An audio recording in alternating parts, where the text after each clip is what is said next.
In a university campus, a young man was writing in his notebook in his classroom. His name was Chinjila. He was the best student in high school. There was no problem in the world that he couldn't solve. But at this moment, he found himself in a troublesome situation. He had developed a crush on a troublesome girl who sucked on a lollipop during class. She told Jila to leave the homework for her because she had a dungeon to clear with her guild, and the teacher scolded her for sitting on the desk. But Jila simply agreed and picked up the girl's book. Xiaomei asked what he wanted because he was staring at her, and Jila called her while the teacher kept scolding her. Sheila wanted to know if he could join the gaming session as well. The girl left the classroom because of the teacher, but she told him he could join because they needed a healer, and her ID was Sweet Explosive Heart, and he should log in at 8. Sheila walked home in the rain, repeating the girl's ID while announcing that there would be a storm at 8. When the boy arrived home, he greeted his mother, telling her he had arrived. Jili's mother remarked that he was home early, and he explained that school let out earlier because of the weather. His mother noted the heavy rain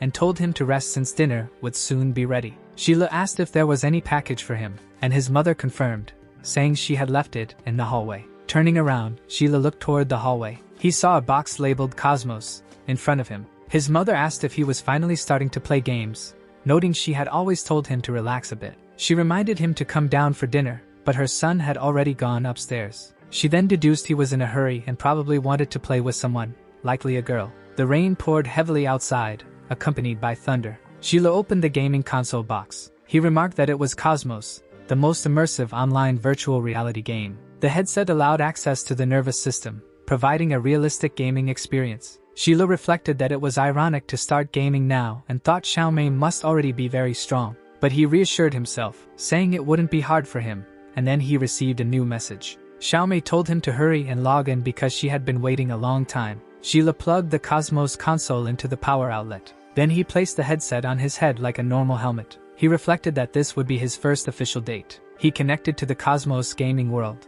Sheila stepped into the water of the gaming interface. He entered a system that resembled a login screen. Bubbles began to rise, forming the name Cosmos in the air. The brightness covered his face. A message appeared, thanking him for purchasing Cosmos and welcoming him. Sheila thought it was really cool. An interface appeared before him, explaining that Cosmos was a survival game based on internet myths and legends. It was a world filled with treasures, miracles, and dangers, and he needed to choose his class to start playing. The system asked Sheila to choose a class, and he hesitated, remembering Xiaomei mentioned healers, so he decided he could be one. He clicked the button for healer and confirmed it as his choice. Cosmos informed him that as this was his first console purchase, he could select a free outfit, and Sheila thought he should dress more formally for his first date. A suit appeared, replacing his casual clothes. It completed the transformation in his hands. The system announced that the selection was complete. Sheila looked ahead at the system, which was loading to enter the game. In the city, news reported that the storm had reached a red alert level. A lightning bolt struck Shili's house, hitting the console's power source directly. Energy surged toward the Cosmos device, rising to Shili's head. Sheila grew excited, saying it would be his first date with Xiaomei. But he was electrocuted by the lightning that struck the device immediately after. Sheila wondered what was happening. Everything in his room began to levitate, including himself, floating off his bed. A light engulfed the entire room, illuminating it. But that same light fragmented immediately after. The rain stopped, and the city returned to normal. Shili's headset fell to the ground, empty, with no one in sight. His mother opened the door to his room and asked if he could check why the power had gone out. But she notices he is no longer there and asks where her son went. Screams are heard amidst orcs. A girl is seen fallen, panting heavily. She screams for someone to save her. The orcs notice a light immediately after. Electricity coming from deep within the forest. Sheila appears in front of her. Xiaomei notices this and calls out to him. Sheila holds Xiaomei and says he's late but she shouldn't worry. But Xiaomei simply holds his hand and says he's her hero. Then they kiss. However, it was just a dream of Sheila, who tells Xiaomei to slow down. He's in a desert with a lizard licking him while he hallucinates about Xiaomei. But he snaps out of it, thinking of a repellent. He wakes up calling Xiaomei as he gets up. The lizard begins licking an insect as it moves away from Sheila. Sheila wonders what happened and if the teleportation process was that extreme. It felt as if his body had been electrocuted, but he was comfortable. Then, he gets up from the ground. He looks ahead, saying that, seeing this, he had finally entered the game. Sheila keeps walking through that place, complaining about how hot it was and how realistic the game seemed. The first teleportation should have been to the starting village, but he didn't see anyone around and tried to contact Xiaomei. The system begins searching for the ID, Sweet Explosive Heart, while Sheila observes the sky, which was sunny. but the system informs him there was no player with that name, and he should check again. Sheila says it must be a mistake because he wouldn't remember Xiaomei's name incorrectly. But he starts walking, saying he should head to the starting village and find her directly. Sheila keeps walking for a long time.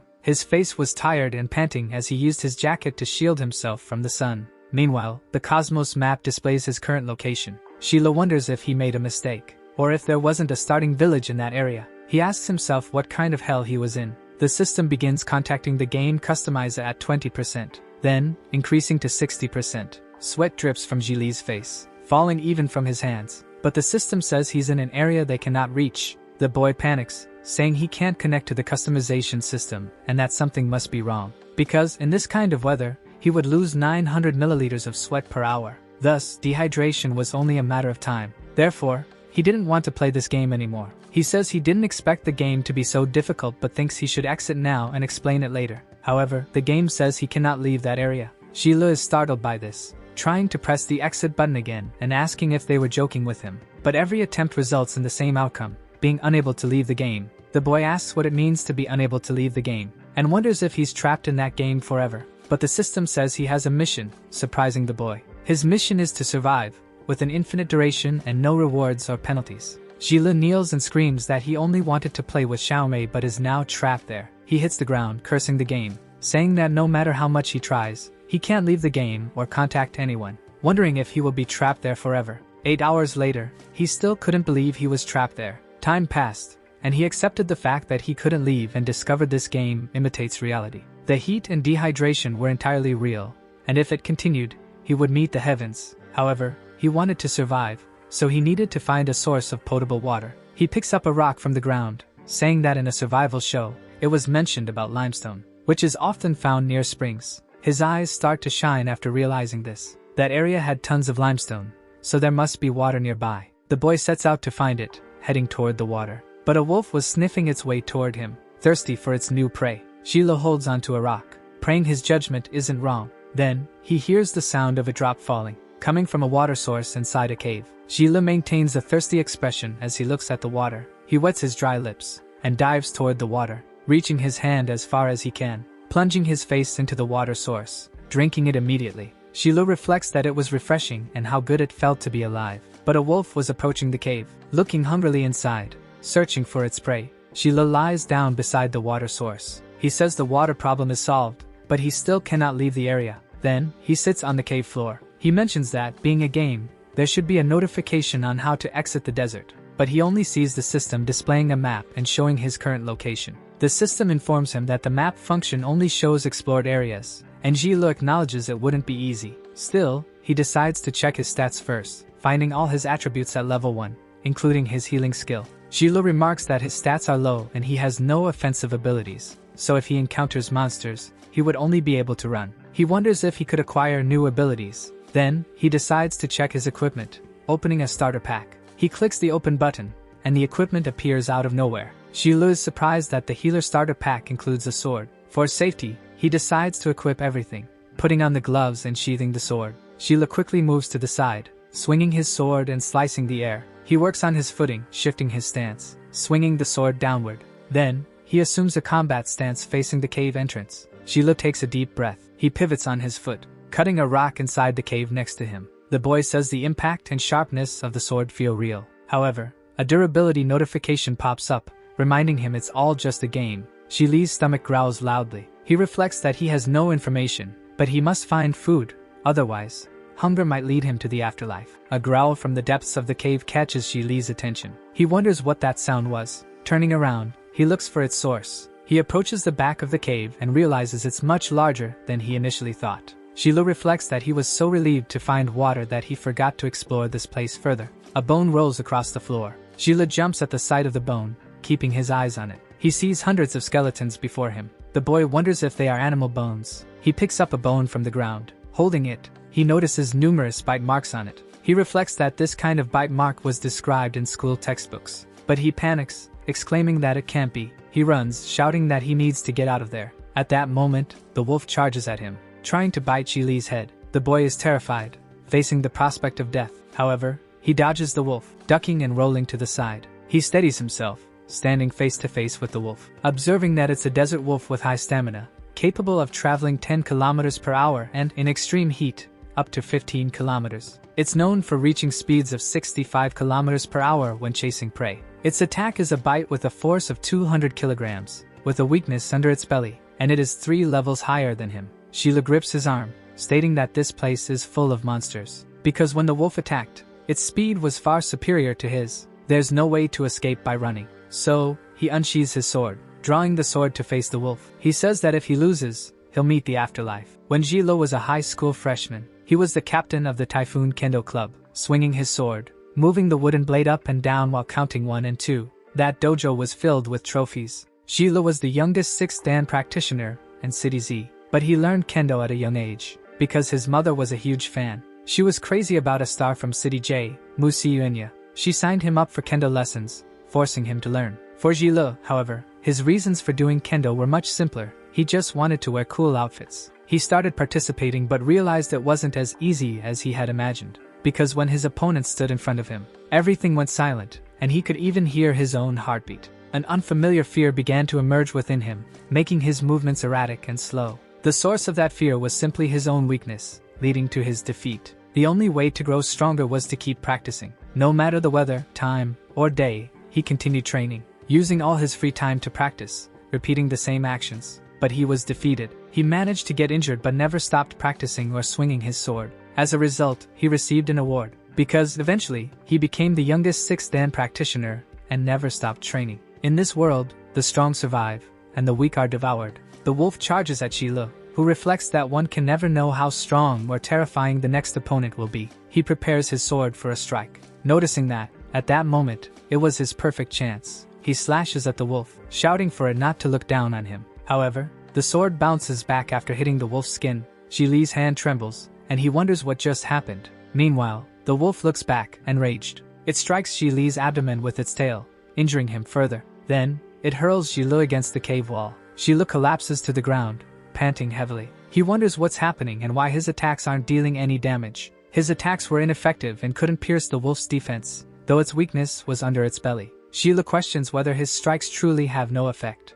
The desert wolf charges at him. He dodges the bite and acknowledges the weak point, but the wolf is too fast for him, targeting all his vital points. Eventually, he ends up against the cave wall, planting his foot. Shilu reflects that he can't inflict any damage and is merely defending against the attacks. If this continues, he will soon be killed. He wonders if this is truly his fate, to die in this completely unknown place. The system alerts him that his health is low and instructs him to restore it. Shilu reflects that since the wolf's weak point is its belly, he might have a chance. The wolf charges at him again. Shilu readies himself, saying he has only one chance to defeat this monster, standing face to face with it. Blood drips onto the ground. The wolf managed to bite Shilu. It injured him, but Shilu stabs the wolf with his sword. He tells it to try ignoring his attack this time. Then, he throws the wolf aside, declaring his victory. He let the wolf bite him to expose its weak point. A risky move, but luckily it worked. The system notifies Shilu that he has defeated the desert wolf, gaining 5 levels and 25 points. Instantly, an aura surrounds him. He reflects that leveling up healed his injuries. The system then announces that a mysterious item shop has been unlocked. Shilu looks back in response. He reflects on being trapped in this game world, earning experience points after defeating the desert wolf, leveling up, and gaining points. He wonders what this mysterious system shop could be. Deciding to check it out first, he enters the shop. An aura begins to appear before him, displaying various types of rare and extremely powerful items, from swords to armor. Shilu wonders if this is the shop. He notices that the shop uses levels to unlock options, and his level decreases when unlocking things. Shilu observes that, beyond equipment, they sell household items and electrical appliances, questioning why anyone would buy appliances in a game. He also notices that the mercenary system requires 100 levels to unlock. A circle forms on the ground after he presses a button on the system. A girl emerges from it. She points a knife at Shilu. He wonders if this is some sort of video presentation. More circles begin to form on the ground. Offensive martial artists step out of them. Defensive types also emerge, along with magic-based mages, and nearby assassin-type thieves. Shilu is amazed by the sheer variety of types. He asks them to wait. He then notices a service-type fairy. Looking at it, he feels embarrassed. He wonders who designed this and if they were suggesting he die a virgin here. The system states that, at Jili's current level, he can only activate the daily essentials. Shilu remarks he has no choice and instructs the system to unlock it. The system announces that he has unlocked 5 sweetheart breads and 3 happy nerd waters. At his current level, these are the only items he can exchange for, but he needs to eat and recover energy to survive. He then asks the system to display his stats, noting that his condition seems fine but thinking that increasing his attributes would make him stronger. But no change occurred when adding points. However, those attributes determined his destiny there. He analyzed what each stat did and reflected that there was a 5-level difference between him and the desert wolf, making its strength and speed superior. With this in mind, Sheila allocated 5 points to physical stats, 10 to strength and agility. He then distributed the points into each attribute. He could feel his body changing and his strength improving noticeably. Happy, he remarked how incredible it was to become stronger. But Sheila looked back, seeing several wolves and realizing the whole pack had arrived. He readied his sword, saying it was time to test the effects. And he charged forward, wanting to see if he could defeat all the wolves in the cave. The wolves rushed toward him, but their mouths met Jili's sword, and one was split in half. Sheila leveled up, noting that he no longer needed to attack weak points to deal damage. Another wolf lunged at him, trying to bite him, but Sheila slashed it again. He remarked that with his increased stats, his swordsmanship had improved, and all that was left was to take care of the wolves. He leaped off the ground in an instant, preparing his sword to strike the wolves while it gleamed. Sheila advanced, slicing through all the wolves. They were simply struck down and sent to the afterlife in a single blow. The boy leveled up with each wolf he defeated. In the end, he had gained 15 levels, 24,000 experience points, and 75 attribute points, sitting breathless atop the fallen wolves. Sheila commented that, as expected, leveling up was easy if he defeated many monsters. Night fell in the cave. Sheila stood at its entrance, reflecting that now that he had food and water, he should explore the surroundings further. He noticed fur on the ground at the cave's entrance. Surprised by what he saw, several desert wolves lay defeated on the ground. Their skeletons were visible to Sheila. He wondered what all these defeated wolves were, until he heard the sound of one being pierced. Sheila readied his sword and looked up. He saw a figure standing atop a cliff, having pierced the wolf's abdomen. The figure observed the boy from above. Sheila wondered who this person was, but the figure didn't respond. Sheila reflected that something was off. Someone had been standing there just moments ago, and with all these bodies around, he couldn't imagine anything else. He wondered if there was another player trapped in the game like him. He pointed his sword at the wolf's defeated body. He noted that it had been completely drained of fluids. He dragged the wolf's body away from the cliff. Sheila reflected that this player must be extremely cruel. But he was startled by what happened next. A danger warning appeared from the system. He noticed something advancing toward him. Sheila turned his head to see the approach. He slashed at it, piercing the ground and drawing a small drop of blood. A larva stood in front of him. His sword lost 25% durability, and the larva fell to the ground. Sheila realized that whatever had defeated the wolves was not human. He saw a foot approaching him, from which a non-human figure emerged, its hand severed. This was a high-level monster. The monster's hand began vibrating in front of Sheila. He reflected that it was on the same level as the wolves he had fought earlier. If not for his increased agility stat, he would have died from the monster's earlier attack. The monster regrew a hand to replace its severed one. Sheila wondered how it regenerated its own arm. It was called the Wandering Dominator, with an unknown level. In the Lacanaya Desert, it was known for its speed, a predator of predators that consumed the blood of other monsters. No one had ever escaped its hunt. Sheila had prepared himself to face different types of monsters, but the killing intent of this one overwhelmed him. It made him feel like an insignificant ant, helplessly waiting to be sent to the afterlife. Sheila had never felt such fear in his life. The Wandering Dominator advanced. It lunged at the boy with a strike from its hand. Sheila saw the attack coming and cursed. As the Dominator's hand attempted to strike him, it caused a cloud of dust to explode in the area. But Sheila dodged the strike, throwing himself to the side. Sheila reflected that it didn't matter if he was strong. He readied his sword for a downward strike, saying he wouldn't be intimidated by it. The attack was about to hit the Dominator, but it dodged the attack, making Ji Li's sword hit the ground. The boy looks back, wondering what had happened. He sees the Wanderer with a punch aimed at his head. It throws the boy far away. Sheila falls to the ground with his sword. He rolls to the side, unable to do anything. He plants his sword into the ground, determined not to let this happen again. He stands up with his weapon in hand. Panting, the boy doesn't know what to do. He says this is what the system calls absolute speed, while his face remains bruised. Sheila rises after taking the creature's hit. The creature begins speaking in its own language. It moves in the blink of an eye, advancing toward the boy, aiming a punch at his abdomen. Sheila spits blood as the blow lands. He collapses to the ground immediately after, spitting more blood. He remarks that the creature could have sent him to the afterlife just now, and wonders why it didn't. The creature moves its mouth, then kicks Sheila, sending him flying again. The boy struggles to stand, trembling. the creature approaches Sheila and hands him his weapon. Sheila wonders why it did that and what it was planning. The wanderer opens its hand, spreading its fingers, and points to its neck. Sheila questions whether the creature is asking him to try sending it to the afterlife. He wonders why this feels like a cat playing with a mouse before killing it. Realizing the wanderer is merely toying with him, an explosion occurs in the distance near the battle. Li's weapon durability drops by 80%, and he falls to the ground, cursing the wanderer. He says its speed is overwhelming, and his attacks can't cause any damage, but the wanderer grabs him by his shirt. Sheila calls it a bastard, being choked by the wanderer, unable to retaliate. The wanderer starts speaking about humans. Sheila wonders if it can talk, but the wanderer says humans are weak, like pests. However, Sheila cuts its hand off. He distances himself from the creature after the attack, calling it the only weak one here and cursing it again. But the wanderer simply observes its severed hand. It says this is interesting, as it has been centuries since it encountered a human who excited it so much. Sheila replies that he feels the same. It's been a long time since he felt this energized. His family and friends were waiting for him, and he had a long life ahead. An aura surrounds him as he declares he won't die in a place like this. He shouts that he will definitely return home. A bright light radiates throughout the area, even forcing the wanderer to shield its eyes as it encircles Sheila. Sheila becomes enveloped, electricity flickering in his eyes. He advances in just 1 second.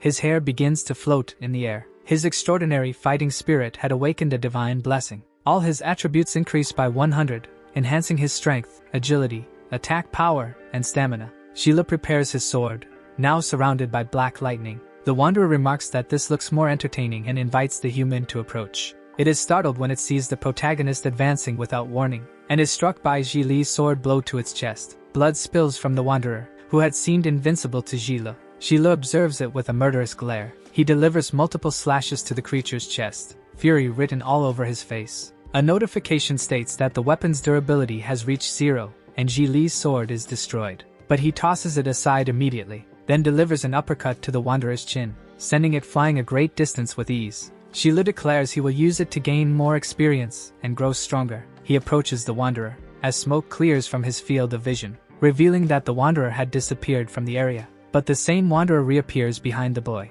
striking him with insect-like blows. The wanderer calls him an ignorant human, saying he is nothing but a mere pest, an insect. Sheila wonders if, even after all this, he still can't defeat it. The wanderer begins to levitate, lifting off the ground. It generates an electric attack in its hand, while a gigantic reaper-like figure appears behind it, surrounded by aura and energy. The wanderer bids farewell to Sheila, and it moves its hand forward to strike the boy. Sheila sees everything happening through his bloodied eye, until he is struck by the attack, and slashed multiple times without even having a chance to fight back. Sheila freezes, lamenting in his thoughts, wondering if he is about to die. As the system announces that the player Sheila has reached 0 health and passed away, Sheila suddenly wakes up, rising from a bed in a wooden house. Panting heavily, the boy begins to breathe deeply. He wonders if he's still alive, wanting to know if he had left the game, but he looks out the window and tells himself to wait, wondering where he is. Sheila manages to open the system even in that place. He remarks that it's still there, and it seems he's still trapped in the game.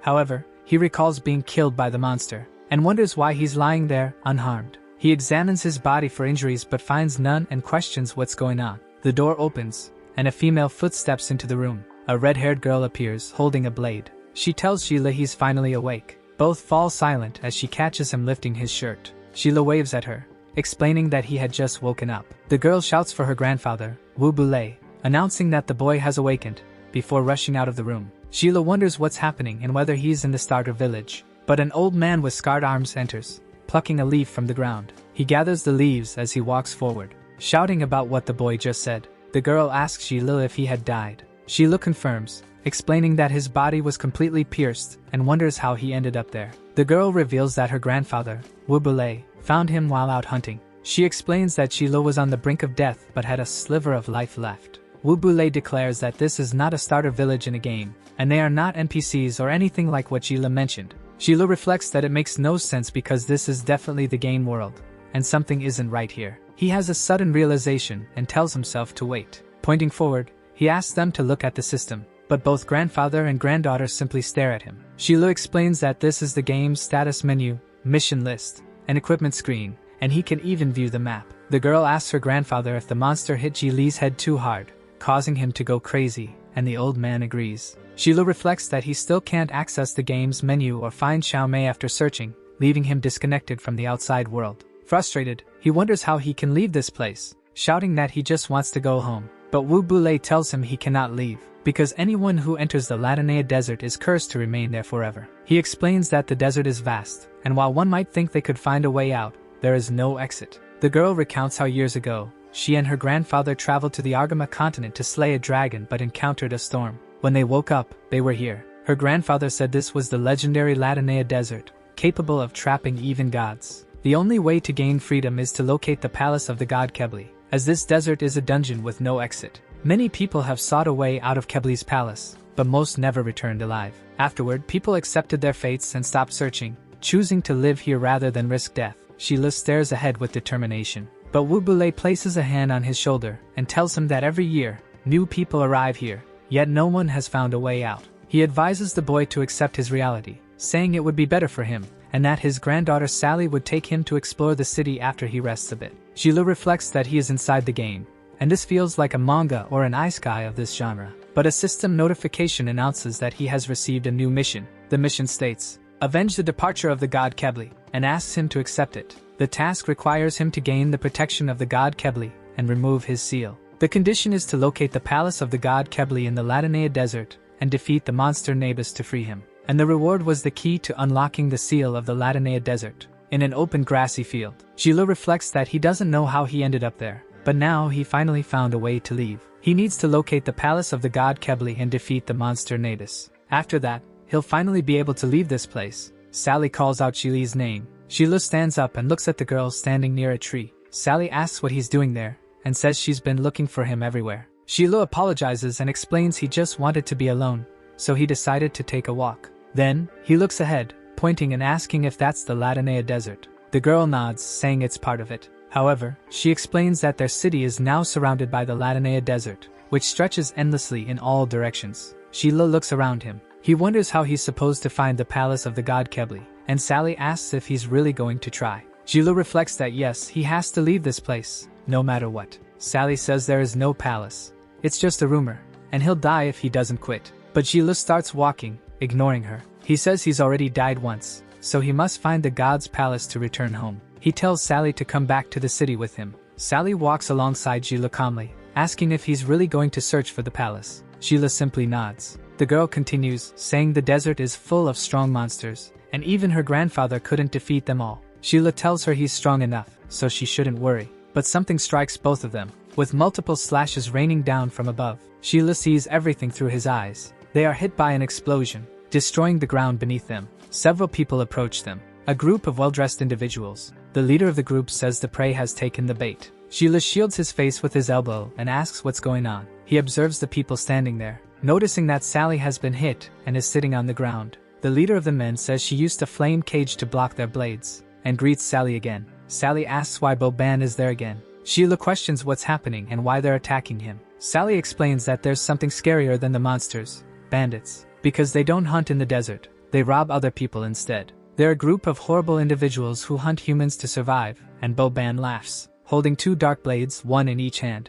Sheila questions what kind of ability that is. Boban says that last time she managed to escape, but this time, they wouldn't fall for the same trick. Sally releases flames from her body in an instant. She tells Sheila to go back and call her grandfather for help because she'll hold them off. Wu Bulei stands in front of his house. Suddenly, a lightning bolt strikes from the sky. The old man continues walking around. He wonders if another storm is coming. He heads back to his house while carrying plants, but he notes that Sally should have already returned from the city by now. Meanwhile, Boban says he wouldn't let them reach the old man. He points out that Sally knows her spells are ineffective and suggests she surrender to him obediently. If she does, he might consider letting Sheila go. Sally shouts that there's no chance. Boban says she'll be to blame for whatever happens next. Sally yells at Sheila to stop hesitating and escape immediately. However, Sheila says no. Sally questions his decision. Sheila says he's not someone who abandons his friends, even though they've only known each other for a short time. So, there's no way he'll run while she's risking herself here. Boban grabs Sheila by the face with his hand, and slams him against the wall to hurt him. Sally approaches, screaming for Sheila. But Boban says he's just a piece of trash and questions why he's acting all heroic, saying things like that. He says Sheila shouldn't use words but his own strength. However, Sheila grabs Boban's arm. He asks if Boban thinks he's strong as he pushes him away. Then, he questions if Boban thought he could ambush them. delivering a punch to Bo-ban. Bo-ban barely dodges it and retreats, his arm now injured. Bo-ban curses, saying Gila dislocated his wrist so easily. Gila reflects that Bo-ban was fast, even though Gila had added several points to agility, and yet Bo-ban could easily dodge his attack. Sally asks if Gila is okay, and he confirms. The girl asks what Bo-ban actually wants. Bo-ban shouts, saying he's told her many times he wants Sally to be his girlfriend. Sally says she has already told him that it's impossible. Gila asks if he did all of this just to make her his girlfriend, and the girl nods. Bo-ban asks if Gila is Sally's boyfriend and if he's being rejected because of him. Sally questions what he's talking about and says they're just friends. However, Bo-ban doesn't believe her and tells her to stop making excuses. He shouts at Gila to fight him like a man and stop hiding behind a girl like a coward. He declares that if Gila wins, he'll stop tormenting Sally. A mission pops up for Gila, instructing him to defeat the shadow assassin, Bo-ban. The reward for the mission is the Latinea ancient map. Gila wonders about this side quest and realizes the map's reward could help him leave this place. The boy shouts that he accepts the duel. Bo-ban readies his blades and says that's what he wanted to hear. His subordinates ask if Bo-ban is serious, some of them sounding envious. Meanwhile, Sally asks if Gila is sure about this since there's no way he can defeat Bo-ban, who is strong and known as the Shadow Assassin. Gila asks about the Shadow Assassin and whether he's truly strong. Sally confirms, explaining that Bo-ban uses the power of shadows, giving him not only speed advantages. His shadow-infused equipment has powerful attacks and great strength, which could easily kill Gila. However, Gila steps closer, asking if that's all, since he has already died once. He charges forward, saying at this point, he'll do whatever it takes to leave this place, heading straight into battle with Bo-ban. Gila tries to land a strike on Bo-ban, wondering why he can't have a peaceful life like before. He tells himself he just needs to defeat Bo-ban to get the map and leave, but Bo-ban dodges using shadows. Gila turns his failed strike into a kick aimed at the side of Bo-ban's head, but Bo-ban simply leans back, dodging the kick while laughing. He then prepares his daggers for the next attack. The two face off while Sally watches. Bo-ban taunts Sally, asking if this weakling is the one she likes. Gila wonders why Bo-ban isn't attacking and if his plan is only to defend. Sally urges Gila to leave and find her grandfather, Wu Bulei, as only he can stop Bo-ban. However, Gila says he won't leave Sally behind, surprising her. Gila says this is a fight he must have, and if he wins, they can leave this place. Sally asks what he means about leaving this place, and what defeating Bo-ban has to do with getting out. Gila reflects that since entering the game,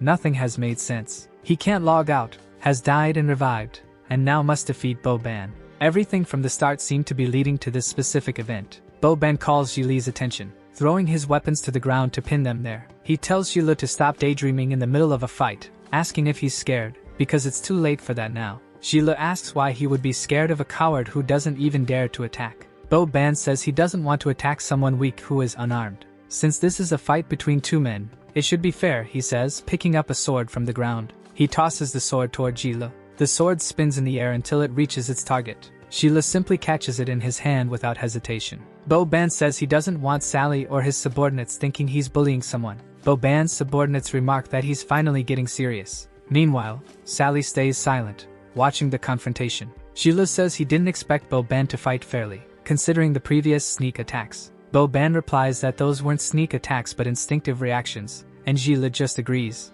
Preparing himself, Gila says they'll have a fair fight from now on. He reflects that he must defeat Bo-ban to get the map at all costs. Bo-ban thinks to himself that now he'll show Gila the true strength of a shadow assassin. Thus, Gila gets ready, making a move against Bo-ban using his sword. Bo-ban, on the other hand, simply smiles, and leaps into the air, merging with shadows. Gila is surprised by this move from his opponent, and Bo-ban prepares an attack with his sword bathed in shadows. However, Gila manages to block the strike using his other sword, given to him by Bo-ban. Gila is pressured by the attack and focuses entirely on defending, but Sally calls him and warns of an attack from behind, while a clone of Bo-ban prepares to attack him as well. Gila turns and defends against the clone's strike, countering it while Bo-ban prepares his blow. Bo-ban's clone attacks him from above with the shadow sword, but vanishes as the real Bo-ban is above Gila, ready to strike him stealthily. Gila curses him mentally as he notices the attack, and Sally tries to call his attention back to the fight. However, his shoulder is slashed by Bo-ban with the shadow sword. His life decreases by 300,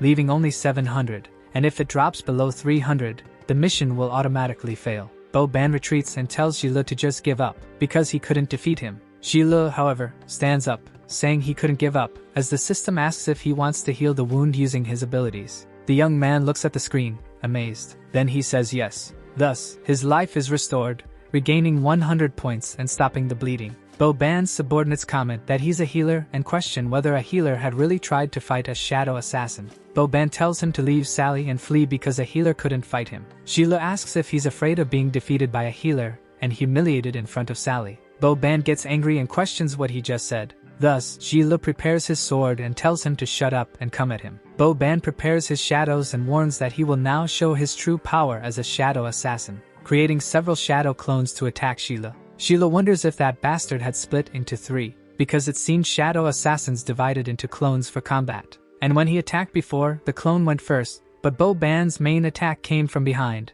meaning the main body and the clone could switch positions. He says that's a troublesome profession to deal with. Boban says that Trash awakened as a healer, and it disgusts him, because if he wanted to know his true power before kicking the bucket, he would show his invincible shadow attack. Sheila prepares his sword and says he's ready for it. Thus, he charges toward them. Boban calls him an arrogant kid, and sends one of the clones to play with him. The clone moves very quickly. Sheila positions his sword, preparing to move. Thus, he defends the clone's attack with ease. The swords repel each other afterward, and the clone attacks Sheila again. Sheila, panting, separates from the clone. Thus, he dodges its attacks and always counters, but they're blocked. Sheila reflects that it's very strong because he's blocking attacks from just one clone. But there are still 2 more, and one disappears next to Boban. This one is moving behind Sheila. The clone says he was lucky to dodge last time, but he won't be so lucky now. Thus, it attacks Sheila from behind, hitting his shoulder. The sword falls to the ground. Sally is shocked by this, and Boban's subordinates as well. Boban's clone asks how that's possible, as he dodged his blow and managed to land a strike. And Boban asks what happened. Sheila backs away, panting, reflecting that it was close, as he nearly kicked the bucket just now. The system congratulates him for increasing his agility and obtaining the skill Explosive Slash, a hidden skin unlocked when encountering an assassin's strike, obtainable through the agility attribute. This allows him to dodge all physical attacks for 2 seconds, and his next attack inflicts 150% damage. With a cooldown of 5 minutes, Sheila reflects that if he hadn't gained this in time, his head would have been cut off. Thus, he takes a fencing stance and says he just needs to defeat the clones now. Boban laughs as the clone retreats, and says it's interesting because he managed to dodge again and hurt his clone. Thus, he says the real game has started and commands them to return. Li's sword returns to Boban, who reflects that he showed mercy to a cruel enemy and underestimated him. Boban says he won't play around anymore, and Li should open his eyes and watch closely. Thus, the clones join their swords together, making something emerge. Sheila observes carefully the strike they are preparing, and sees the clones and Boban creating 6 new weapons. Then, he breaks his limiter, and uses the barrage strike, hitting the ground and releasing multiple shadows, which surround and catch Sheila off guard, and attempt to strike his left eye. But Sheila dodges the blow by moving backward, thus evading all the attacks aimed at him. Yet one of the attacks hits his arm, gradually cutting his biceps as he continues trying to dodge. Boban laughs, saying he could dance as much as he wanted. The system alerts that Li's life is below 30% and urges him to heal immediately as he keeps dodging without reacting. But he sees Boban in front of him, preparing an attack, which surprises him. A shadow rises from the ground alongside Boban's attack, but Sheila evades it. Boban says that the Reaper is there for his life, and starts targeting Sheila repeatedly with his strikes. The cuts continue as Boban leaves the attack area, and he says he will find a good place to be Li's grave, but a lightning bolt charges toward him, surprising Boban with its sudden appearance. Wu Bulei moves into the scene, as lightning begins to encircle the city, resembling an approaching storm. Sally finds herself paralyzed with fear, alongside Boban's subordinates. Even Boban is startled by what's happening, while Li's eyes are surrounded by electricity. Wu Bulei had blocked Li's strike with his hand, then saying that was more than enough, and looking gently at the boy. The rain continues to fall in the immense forest. Sheila is panting, blood still marking his clothes. But he ceases his strike after being blocked by Wu Bulei. Wu Bulei says that's enough now. Sally approaches the two and asks if Sheila is okay. Sheila holds his own wrist and says he's fine. But Wu Bulei starts walking, telling the two to return because the storm is on its way. Boban, however, begins laughing at the three, saying it's all just a joke that happened, and asking if Wu Bulei thinks he can just grab them and leave. Wu Bulei stops walking as the rain pours, and tells Boban that if he hadn't blocked Li's strike, he wouldn't even be standing right now.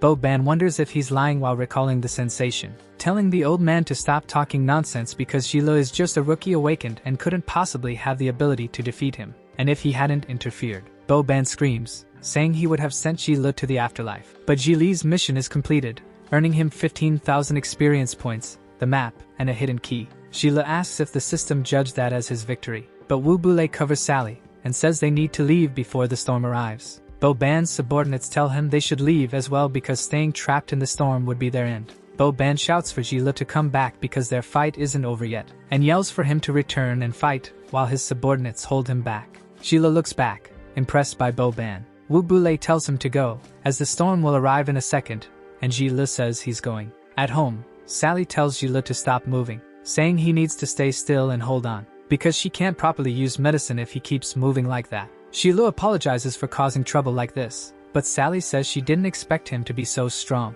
He reflects that he earned some EXP but didn't level up, so he should treat his injuries normally. Asking Sally if Wu Bule had known Bo Ban before this, Sally says she and Bo Ban grew up together as kids and were like siblings. Then, she tells Jilo that she's finished treating his wounds. Jilo thanks Sally as he sits down. Sally says she's the one who should be thankful, thanking Jilo for that, and leaving the room, saying she needs to help Wu Bule, so Jilo needs to stay and rest. Jilo tells her to be careful. The rain continues to fall as Sally walks toward Wu Bule. Jilo looks out the window, remarking that the rain is coming down heavily. He wonders what his mother might be doing, assuming she must have panicked when she couldn't find him. Then he says he should return soon because now he has the map of Latinea after completing the mission. He plans to use it to find the Palace of God, defeat the boss, and leave the palace. So, he decides he'll leave as soon as the rain stops. But the system notifies him that he has earned a hidden key and needs to confirm it. Jilo asks what the purpose of a secret key is. He uses it, entering the system.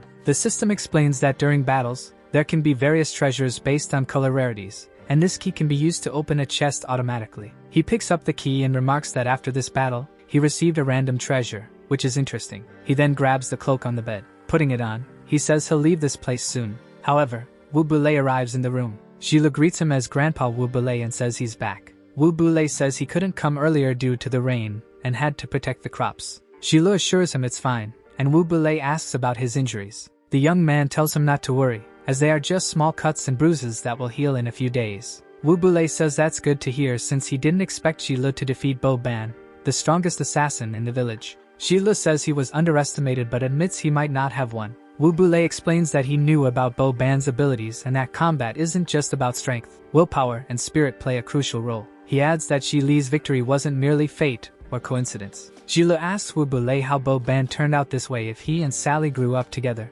Wu Bule exhales smoke from his pipe and says it's a long story. Sally and Wu Bule went to Latinea 10 years ago, on a night when it rained heavily, much like today. They passed by a house and discovered a terrible demonic monster attacking someone. It was too late, as the monster had already defeated the adults inside the house. But a child had survived, trying to wake his already fallen mother. The monster moved to attack the boy again, and struck at him, while he cried, mourning the loss of his mother, until a lightning bolt struck the area, blasting the demon monster away before it could react. It was Wu Bule protecting the boy. The defeated monster clutched its arm, and turned to look at Wu Bule, then fled into the forest. The boy mourned his mother's death in a corner of the room. Wu Bule recalls that this boy was Bo Ban. Since he lost his parents, Wu Bule adopted him and took care of him. Jilo asks why he acts this way in front of him now. Wu Bule explains that after Bo Ban took on the mission to find the monster and avenge his parents, he tried to convince him to give up and live a normal life. Because in Latinea, there are many monsters of formidable forms, and even at full strength, Wu Bule wasn't sure he could defeat the monster that killed Bo Ban's parents. But Bo Ban rejected his master's advice and left to grow stronger, and Jilo reflects that even Grandpa might not be able to defeat that monster. Wu Bule suggests they stop the discussion and tells Jilo to rest. While Jilo reflects that with the map, he will now find the Palace of God. However, the desert contains many strong monsters, and he wonders what would happen if he encounters another dangerous monster. With his current strength, he'd kick the bucket before even reaching the palace. He recalls having fought a terrifying monster before, which could have easily defeated him, so he knows he needs to grow stronger. Jilo calls out to Wu Bule before he leaves, asking him to train him because he wants to become stronger, find the Palace of God, and leave this place. Wu Bule stops and drops his hat, telling Jilo to just get some good rest. Jilo insists he's serious because he has a way to leave this place, but Wu Bule simply leaves, and Gila reflects that the relationship between Wu Bulei and Bo Ban ended up like this for the same reason. He resolves not to act impulsively. However, Gila is surprised when Wu Bulei stops in front of him and says that after the rain stops, he should meet him on the hill, because if he passes the test, the old man will train him. Gila shouts that he will definitely pass that test. Wu Bulei reflects that, somehow, Gila might be the only hope of leaving this place because, in the previous fight, he demonstrated an interesting skill that bypassed his defense. And if he becomes strong enough, he could be capable of freeing everyone from this cursed place. A mission then appears, surprising Gila. The mission is a daily task requiring him to run 10 kilometers with weights, do 3,000 push-ups, and 2,000 sit-ups. Gila reflects that it seems extreme, but attribute points are important, so he shouldn't give up. Thus, he accepts the daily mission. On the hill, at dawn, labored breathing can be heard. Gila is carrying a log on his back while walking, reflecting that the system is kind enough to even provide the weights he needs. He has completed the run and is now doing push-ups, having also completed 984 sit-ups. He reflects that it has been a long time since he felt like this, working hard for a reward, and this kind of challenge excites him. The mission is then completed, and Gila earns 4 attribute points. He wonders where to allocate the 4 points, but decides that, since his main skill is healing and his defense is weak, he should add 2 points to wisdom and 2 to stamina. However, Gila is called by Sally, who approaches him, running. Gila asks what she's doing there, and Sally says she prepared breakfast for him because he wasn't home, and her grandfather told her where he was. She asks if he's training there and hands him a food package. Gila confirms, saying that Wu Bulei agreed to train him. Sally questions whether Wu Bulei really accepted to train him, and Gila simply nods. She says that's incredible, and she's curious to know what attribute he will awaken. Gila asks what an attribute is, as he's a healer and wonders if he can awaken other attributes. Sally explains that yes, a healer is the profession given by God, but he can still awaken an element based on his personal abilities. For example, she can use fire, Wu Bulei can use lightning, and Bo Ben uses shadows. Everyone has an attribute, and the profession is just a guide for future development. Gila reflects that he's excited to discover which attribute he will awaken. This world is divided into 5 areas, and he is currently in the central lands of Latinea, a place rich in resources and trade where people from all over the world gather. To the west lies the volcanic land of Megara, home of the racing dragon. To the north is the winter land of Kasansado, filled with giants and berserker monsters and abundant crystal resources. To the east is the Vergama forest, inhabited by mystical elves and other types of mystical monsters. To the south is the land of Chubatik, home to dwarves renowned for their forging and known as the World's End. According to rumors, that place is connected to the divine world of the Endless Ocean, and if one passes through it, they'll reach God's residence and gain infinite power. Since arriving in this place, the Endless Ocean and God's Palace have always been rumors, but given everything he's seen, they might actually be true. Gila accepts this and says he needs to leave this desert because it's not just a rumor. Sally nods in agreement with what Gila said. Wu Bulei greets them,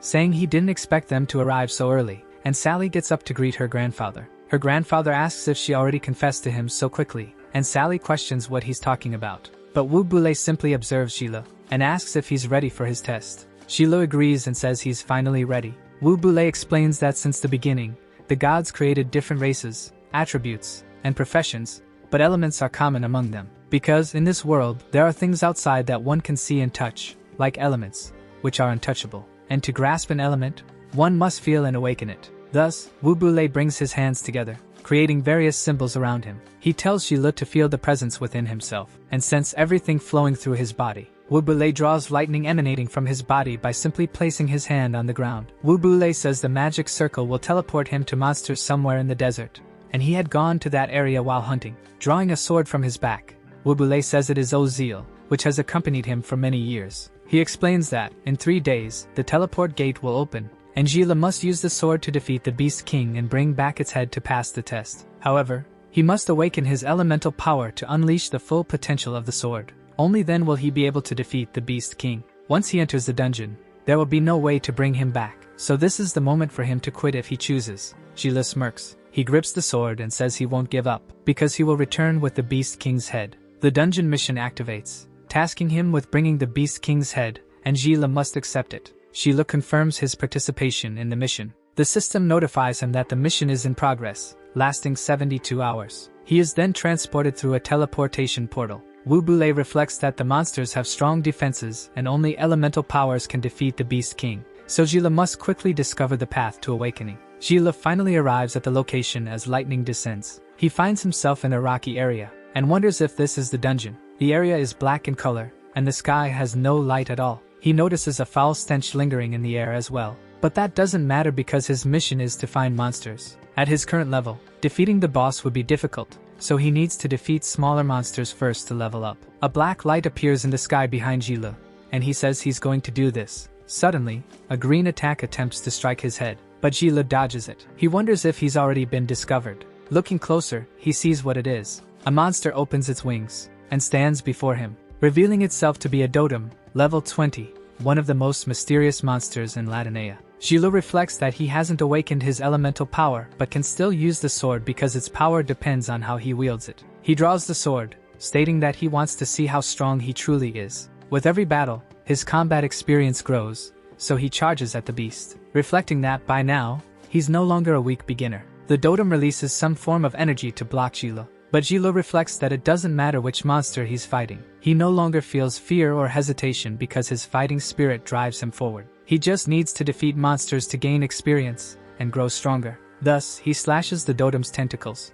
dodging the remaining tentacles that attempt to pierce him from above. Gila plants his foot firmly on the ground and charges at the Dotem with full speed. The Dotem also prepares its strike. Gila continues, reflecting that he feels himself growing stronger with every fight, and leveling up after defeating monsters is exhilarating. He drives his sword into the Dotem, pushing it deeper and twisting it to enlarge the wound, finally slicing the monster into 2 parts. Its pieces fall to the ground beside Gila. As he levels up to 17, earning 5 points, he reflects that this keeps him focused and motivated. However, other Dotems appear before him. Boban releases energy, screaming that it's not enough, tearing chunks from a nearby rock, slicing through multiple pieces as part of his training, then screaming during his practice, shattering the rock into hundreds of fragments. He reflects that it's impossible and wonders how he lost, because a healer without elemental power unleashed fear with a single attack and made him tremble. He recalls that he had never seen Wu Bule use his ability that way and could barely block the strike. Boban climbs onto a rock, calling Gila a bastard, and asking what kind of being he is. Gila leaps from the ground, slicing through a Dotem and leveling up, then defeating another and leveling again. Thus, he defeats multiple Dotems consecutively using the sword Ozeal. The system notifies Gila that he has leveled up, and informs him he has reached level 25, with 45 unallocated points and access to the medical shop. It asks if he wants to spend 15 levels to unlock the medical shop, and Gila questions this. He reflects on how much effort it took to reach this point, and now needing 15 levels to unlock the medical shop seems like a headache. However, the higher his level, the harder it will be to progress, and in the future, unlocking or buying items will become significantly more expensive. Thus, he opens the shop, revealing various sections. The one requiring 300 levels catches his attention. He comments that he should prioritize unlocking the better shops first, as that would be the right choice, but his current situation doesn't allow it. So, he activates the medical shop, receiving potions. The recovery potions consume levels to heal him and enhance his attacks. Gila reflects that, as expected, his health increases with levels, and in the future, his health could reach 10,000, allowing him to recover 8,000 in just 10 seconds. He realizes he would be invincible with healing potions and proceeds to unlock the shop using 15 levels, then buys the Berserker Warrior potion, using 8 levels and leaving him with only 2. He reflects that now he effectively has 2 lives, which makes him feel more secure. But his stomach growls loudly. He realizes he used a lot of energy defeating the monsters and now has only 2 levels left, wondering if he could buy some essentials. He notices some bread that reduces hunger and decides to purchase it. Gila eats the bread, complaining that it's hard and that Sally's bread is much better. He then realizes 12 hours have already passed, leaving him with 60 hours to complete the mission. Remembering his grandfather mentioned the beasts were located in the northwest, he decides to follow the map to find them. The system notifies Gila that he has 45 unallocated status points. Gila realizes he forgot to distribute them, and wonders how best to allocate them. Reflecting that, while his strength and agility have improved significantly, his mana and defense are still weak, he decides to focus on those areas. He notices that when his health is low, his attacks begin to miss, leaving him vulnerable to enemy strikes, as if it were a test where he only gets one chance to succeed. However, with infinite attributes and the ability to level up continuously, he knows he needs different strategies to achieve perfect battles. He allocates 15 points to physicality, 15 to strength, and splits the remaining 15 among defense, agility, and magic, deciding to rely on the potion he purchased if necessary. Then, he begins walking, reflecting that he now needs to find the beast's cave. and complete his mission. Meanwhile, in Sally and Wu Bulei's village, Sally expresses concern, saying the beast cave is dangerous and wondering if Sheila will really be okay. Wu Bulei, however, is tending to a plot of land. He tells Sally not to worry because he marked the sword, and if Sheila gets close to defeat, he'll bring him back. Sally questions why he sent Sheila to the beast cave and why she didn't know about it earlier. Wu Bulei plants his hoe in the ground and explains that he accidentally stumbled upon the cave while hunting, but he cuts the conversation short, saying he needs to head into town and reminding her to feed the roosters. Sally notices something seems off. Wu Bulei walks alone toward the town, reflecting that he can't stop Sheila now, no matter how hard he tries, and that's why he sent him to the beast's cave, to show him the reality of the world. He admits that he doesn't know how, but he believes it's impossible for Sheila to pass the test, yet he still holds on to hope that he'll bring back the Beast King's head. If Sheila actually does it, he'll believe he's the savior destined to lead them out of this cursed place. Sheila continues walking for 3 hours. He notes that the beast den should be nearby, but hears someone screaming for help, begging to be saved. He turns to see a mother and a child running. Sheila wonders why a mother and child are in such a place and how they got there. As he moves toward them, he tells the woman not to be afraid and asks her to explain what happened, but she keeps pleading for help. Shaking and talking about the monster, a rusted chain is heard from a distance, and a heavy breath exhales far away, revealing 3 monsters approaching while the mother trembles in fear. The monsters of Latinea have extreme destructive power and high health, making them like giant moving tanks. In front of Sheila stands a beast man named Rakadler, of low intelligence, who tames beasts and can summon them on a large scale. Sheila reflects that this opponent is of a higher level than the monsters he's faced before and also more intelligent, telling the mother to stay behind him, thinking that, since a beast appeared here, the base can't be far away. However, the woman and child seem strange, so he wonders if they could have been transported there. Observing their trembling, Sheila begins to release his energy. Rakadler orders Sheila to offer his head obediently and taste the bitterness of defeat. He commands his beasts to go and tear apart these insects. However, one of his beasts is struck in the head by Sheila, who spins his sword with speed and mastery, and retaliates against the monster with consecutive strikes, thus inflicting cuts and causing it to bleed heavily. He then kicks it to the ground, forcing it to fall. It hits the ground hard, creating a large cloud of dust. The monster is left severely injured, sprawled on the ground, and Sheila kicks another one, making it roll backward. While the mother and child watch in awe of his strength, Sheila finally lands on the ground after his fight, and reflects that he has become much stronger since leveling up. Meanwhile, Rakadler watches his beast being defeated, ordering the other to attack Sheila and defeat him immediately. But the beast observes its fallen companion, and hesitates for a moment, feeling intimidated, then flees from its master, who orders it to return. Rakadler tells it to run away, calling it useless trash, declaring he will defeat Sheila with his own hands. But he suddenly notices the sword stopping at his throat. Sheila commands him to drop his equipment and not move, otherwise he will cut off his head. He starts walking closer to him, asking why he was chasing the mother and child.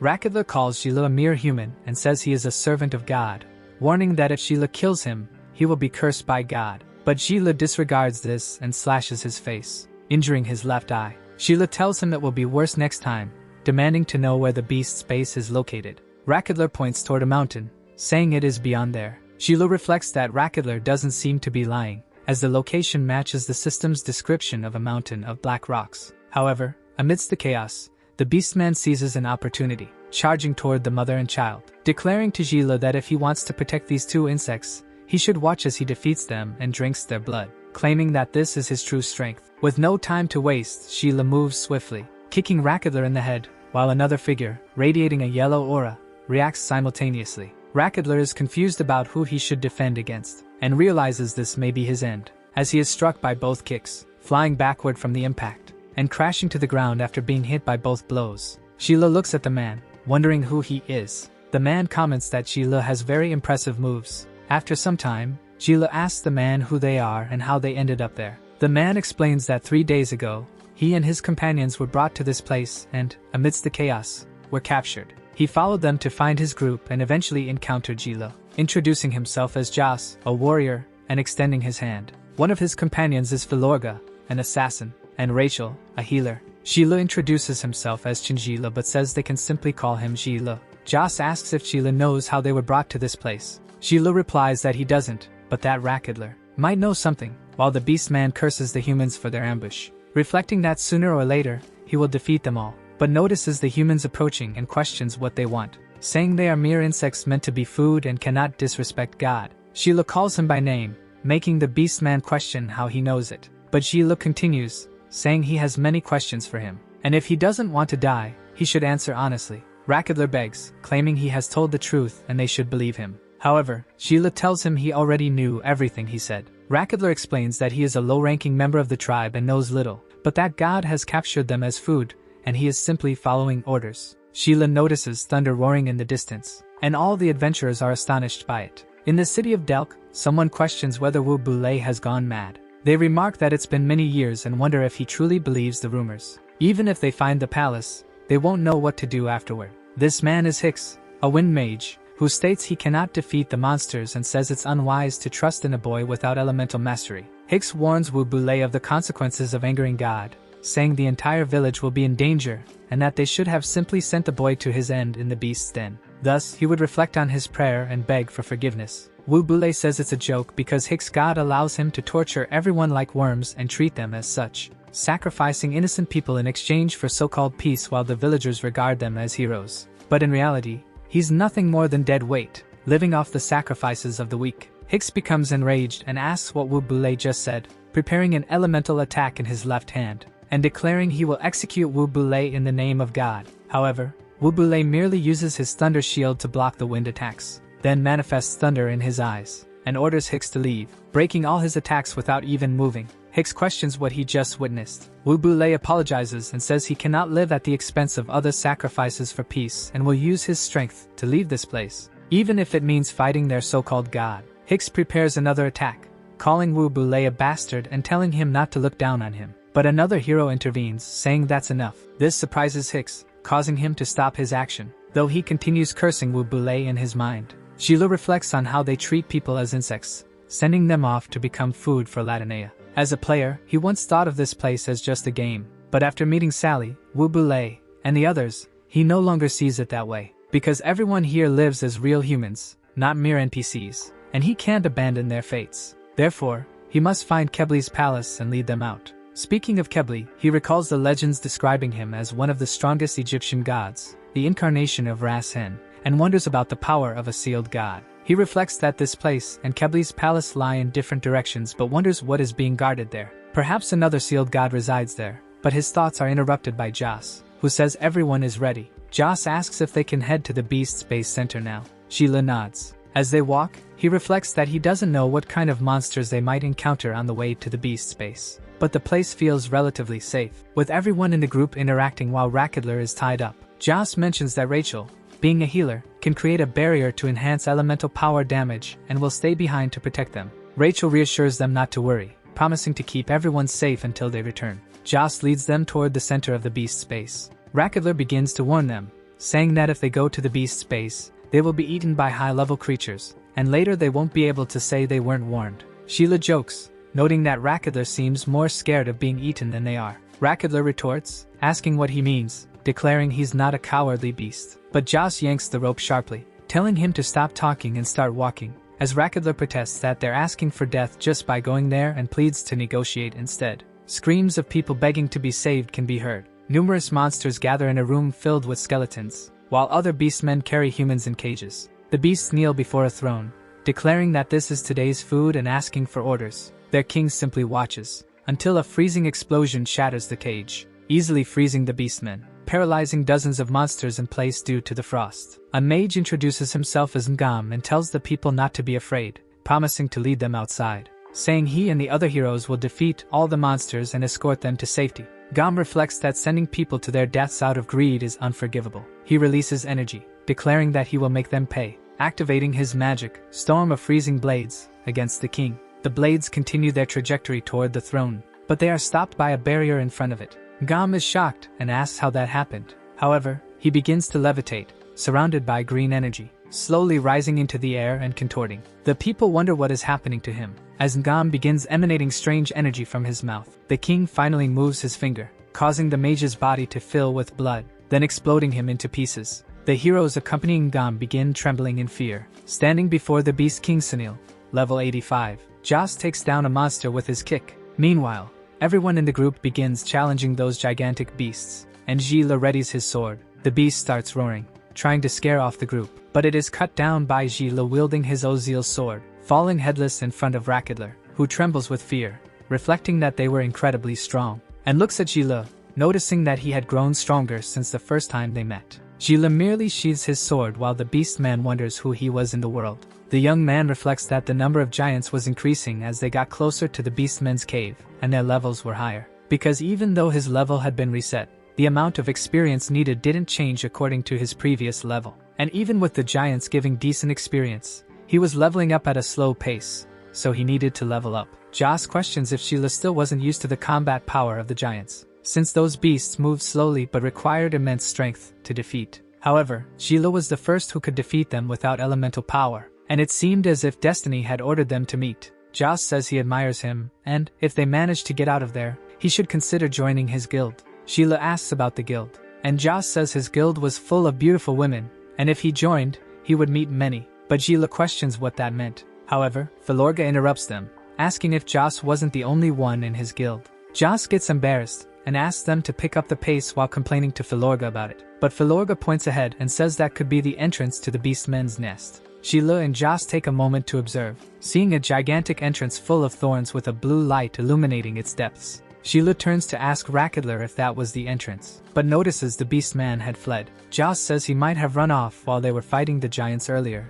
and Rakadler runs away, panting, reflecting that he should hurry and tell his king about the human invaders, as he would be greatly rewarded. Sheila, Joss, and Filorga approach the cave. Joss says it really looks like a beastman's nest, and Rakadler probably didn't lie to them, and orders everyone to enter with him. Inside the cave, there are blue flame torches to light the way. Sheila walks with Joss and Filorga until they reach a room. Joss says he feels strange because they've been walking for a long time but haven't seen any beastmen. Filorga tells them to look ahead, seeing 3 narrow paths going in different directions. Joss says it looks like the beasts split up, and he makes a hand sign to Jila, indicating the door of fire. The 3 of them would split up, going into different tunnels, and if they encountered danger, the spell would bring them to the other 2. Joss says they will start, taking the left tunnel, Filorga the right, and Jila the middle, and warns them before entering that if they encounter danger, they should recite the spell he taught them. Thus, the 3 enter their respective paths. Sheila runs towards the middle, reflecting that he should pick up the pace to level up, but there were no beastmen there. Then he notices another entrance within the middle path, getting closer to it and analyzing what it was, noticing a female body on the ground,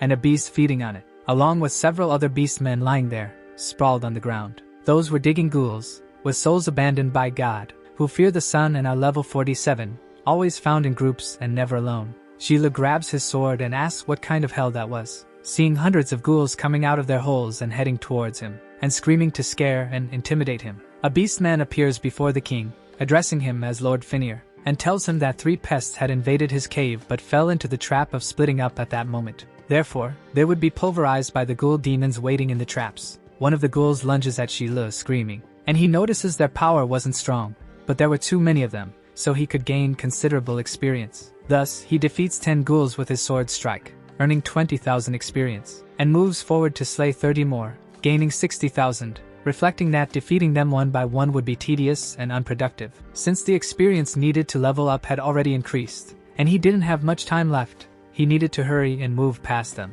Thus, after defeating 100 ghouls and earning 200,000 experience points, the system notifies him that he had annihilated many ghouls and was now at level 14, but with a hidden level of 50, and had gained 3 skills. The first was the Light of Punishment, which restored 500 health and dealt 500 holy damage to enemies within 3 meters. His second skill was the Holy Slash, which attacked 20 normal enemies within 5 meters, causing 60% critical damage and healing 5% of the damage dealt. And the third was Divine Blessing, which removed all negative effects, increased speed for 40 seconds, and restored 3% health per enemy. Sheila reflects that he should choose 2 of these 3 class skills, and it was a difficult decision based solely on the introductions. He notes that Divine Blessing and Light of Punishment were a good combination, but the combo of Holy Slash and Divine Blessing offered life recovery. Looking at Light of Punishment, while reflecting that, in any case, they were combat skills with healing effects, and he could use Divine Blessing to increase his speed and get closer to enemies. But the range of Light of Punishment was very short and healed little, so it wasn't a good choice.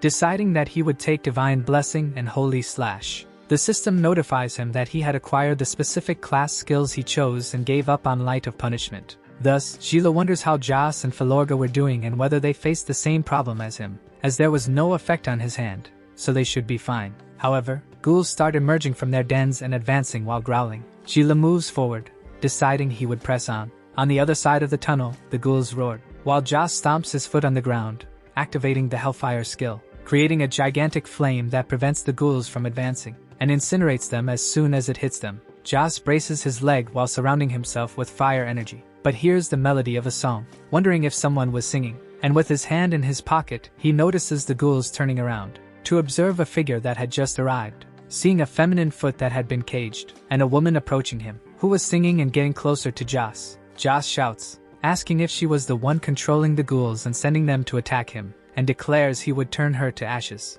But the woman merely smiles, and something begins to emerge, cracking the ground, with several hands grabbing Jas and coming out of the ground. Jas curses, asking if, because of the sound, he couldn't use any strength, but he notices something happening, and sees the beast woman near him, touching his abdomen, and asks what she's doing. The woman says it's been a long time since she tasted a worm, and touches Jas's abdomen above his belt. Jas curses her in his thoughts, and wonders if he was about to kick the bucket in such a pathetic way. But Gila charges in, executing a slash that spills purple blood, and severs both of the beast woman's arms. The hands holding Jas begin to dissolve. Gila says he arrived just in time, and prepares his sword for the next strike. The ghoul woman asks if Delik hadn't finished Gila yet, but Gila throws something at her, asking if she was talking about him, throwing the head of a beast man, saying that he was stronger than the ghouls but still easy to defeat. The woman becomes enraged, and her hair begins to levitate. Then she screams, releasing a sonic wave at Gila. Jas tries to warn him not to let her, but Gila is hit by the sonic wave, and the system notifies him it was a necromancer's enchantment with a paralyzing effect. And the ghoul begins to laugh, saying they were both trapped. But she's surprised and asks what happened, as Gila activates Divine Blessing and cuts her in half. Gila says she's saying very poorly, and Jas reflects that Gila was very strong, as a noise is heard by Jas. Gila also hears the same thing. With the mark on his hand igniting, they realize Filorga was in danger. The level 55 Hell Python was a creature that grew in hell, its body made of fire, which it used for its flaming attacks, and it shoots a blast at Filorga, who blocks it with a barrier. Filorga reflects that the difference between him and the monster was immense, and all he could do was defend against its attacks, as defeating it was impossible. But the stone begins to crack. Filorga complains about this and begs for it not to happen, but an explosion hits the rock and throws him away. The young man crashes his back against the rock, and spits blood from his mouth, falling to the ground injured. Filorga watches the creature approaching and wonders if he was really going to meet his end, until the serpent charges at him with all its might. However, Gila appears, stepping in front of his ally. While swinging his sword, his eyes electrified, Gila cuts the serpent with a swing of his sword, and the python falls to the ground, wounded. Gila observes its severed tail starting to move, and Gila stops moving as the smoke dissipates, apologizing to Filorga for being late. Filorga, panting, reflects that Gila was truly very strong. Jas reflects that in both paths, he and Gila cleared the traps, so this was the real path leading them to the beastmen's nest. Filorga gives a smile and calls out to Jas. However, Jas helps him up, and Filorga says he's fine because he wasn't going to die yet. Nonetheless, the giant serpent was incredibly strong, and he had never seen a creature like that before. They were like monsters from legends. Then he asks if, should they meet the Beast King, Gila would defeat him in a matter of seconds. Gila interrupts them, saying that what would defeat him wouldn't be the Beast King but their fear, leaving Jas and Filorga silent. Gila asserts that fear on the battlefield leads to defeat,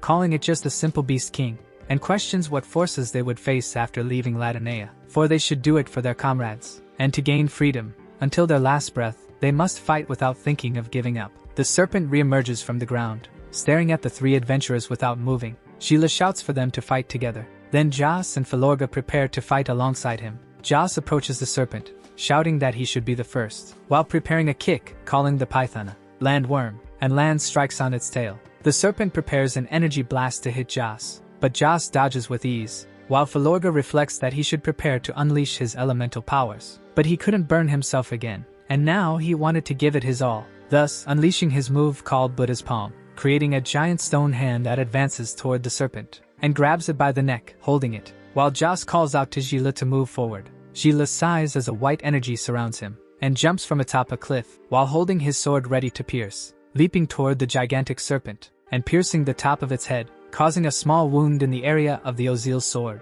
The system notifies that the Infernal Serpent's armor was damaged by 20%, and Gila prepares Ozil again to strike the serpent, thus hitting its skull again. The serpent's armor gets damaged with each strike from Gila, reaching 50% damage. Then he manages to inflict 80% damage and finally 100%, completely destroying the serpent's armor. Gila starts moving his sword across the serpent's head, and shouts as he performs this action, cutting everything in his path until he slices it completely, and blood gushes as he walks, then falling from atop the serpent after finishing slicing it, sheathing his sword as the serpent is defeated. Joss cheers, shouting that the serpent had finally been defeated, while the system notifies that Gila had earned 200,000 experience points and leveled up, receiving an item called the Inferno Gloves, which grant 15 strength, 15 constitution, 10 magic, and 35 fire damage, with no special abilities. Gila reflects that he gained equipment that boosts his attributes significantly, and the system asks if he wants to equip them.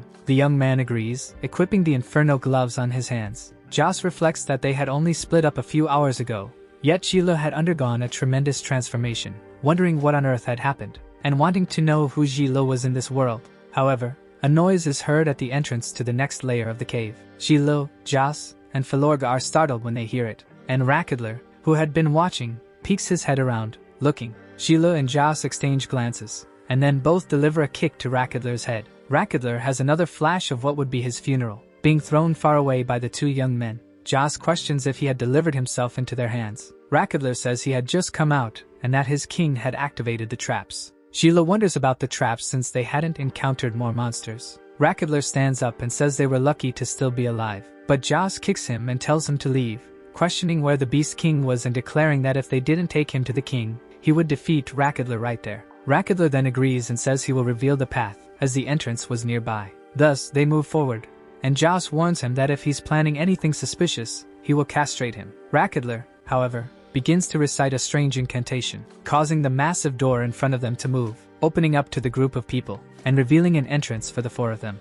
Meanwhile, a storm was raging in the village. Wu Bule moves inside his house, walking toward a wardrobe in the corner, and opening it, looking at its contents while shirtless, seeing a full set of armor inside. Bo Ban, standing by the door, says that after much hesitation, he finally opened it, because in the past, Wu Bu never let him and Sally near that room, but they had always been curious about its contents, so this was Wu Bu's battle armor. Wu Bule wonders when Bo Ban had arrived, as he hadn't noticed him, while Bo Ban remarks that the armor had been sealed by Wu Bu's desire to leave. He knew a team would be formed to leave Latinea and that he might find the monster that defeated his parents, so he had trained for years for this. Bo Ban says he wants to join him, and, at this moment, he won't stop him. Meanwhile, Joss warns Rakadler that he better not try any more tricks, because if he did, he would be defeated, and Rakadler says he wouldn't, and that up ahead was the Beast Nest Hall, where the Beast King resided. Gila asks if he knows where all the people who were kidnapped are. Rakadler confirms, saying he is very familiar with the place. Gila moves ahead and tells Joss that after entering the Beast Nest Hall, he and Filorga should go with Rakadler to rescue their companions. Joss asks if he was insinuating that Filorga and he would just get in the way, but says not to think too highly of himself just because he was saved,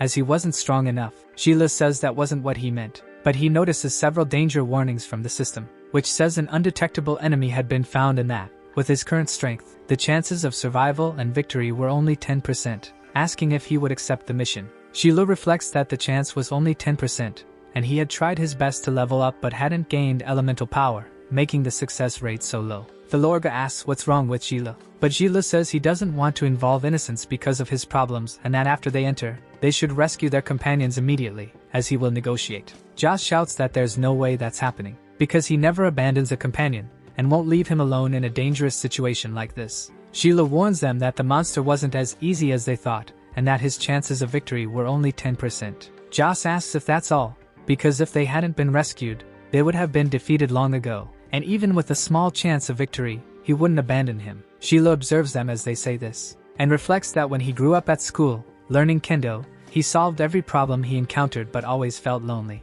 But now, he no longer felt alone. Rakadler tells them to look ahead, as the hall is right in front of them, and warns them to stay there because the Beast King would defeat them. Joss, Gila, and Filorga prepare to enter, looking at the hall they are about to step into. Rakadler says it's fine if they want to kick the bucket, but he doesn't, while Gila agrees with Joss. Thus, they enter the Beast King's hall, watching the entrance without much concern. Standing before an empty throne, Sheila notes it's strange and that no one is there. So he asks Rakadler if his king isn't there, and Rakadler says he doesn't know what's happening, as this room has always been heavily guarded. However, they hear a noise coming from the door. Sheila and Joss shift their attention to the source of the sound. Looking at the room behind them, Filorga begins to levitate while screaming. The assassin asks what's happening as his companions call out to him. Filorga is left aside as Sheila watches what's about to happen, seeing the level 85 Beast King Finnair, and Filorga starts coughing up blood. Sheila becomes furious at this. He charges forward, leaping off the ground, rushing at the Beast King with all his speed without thinking,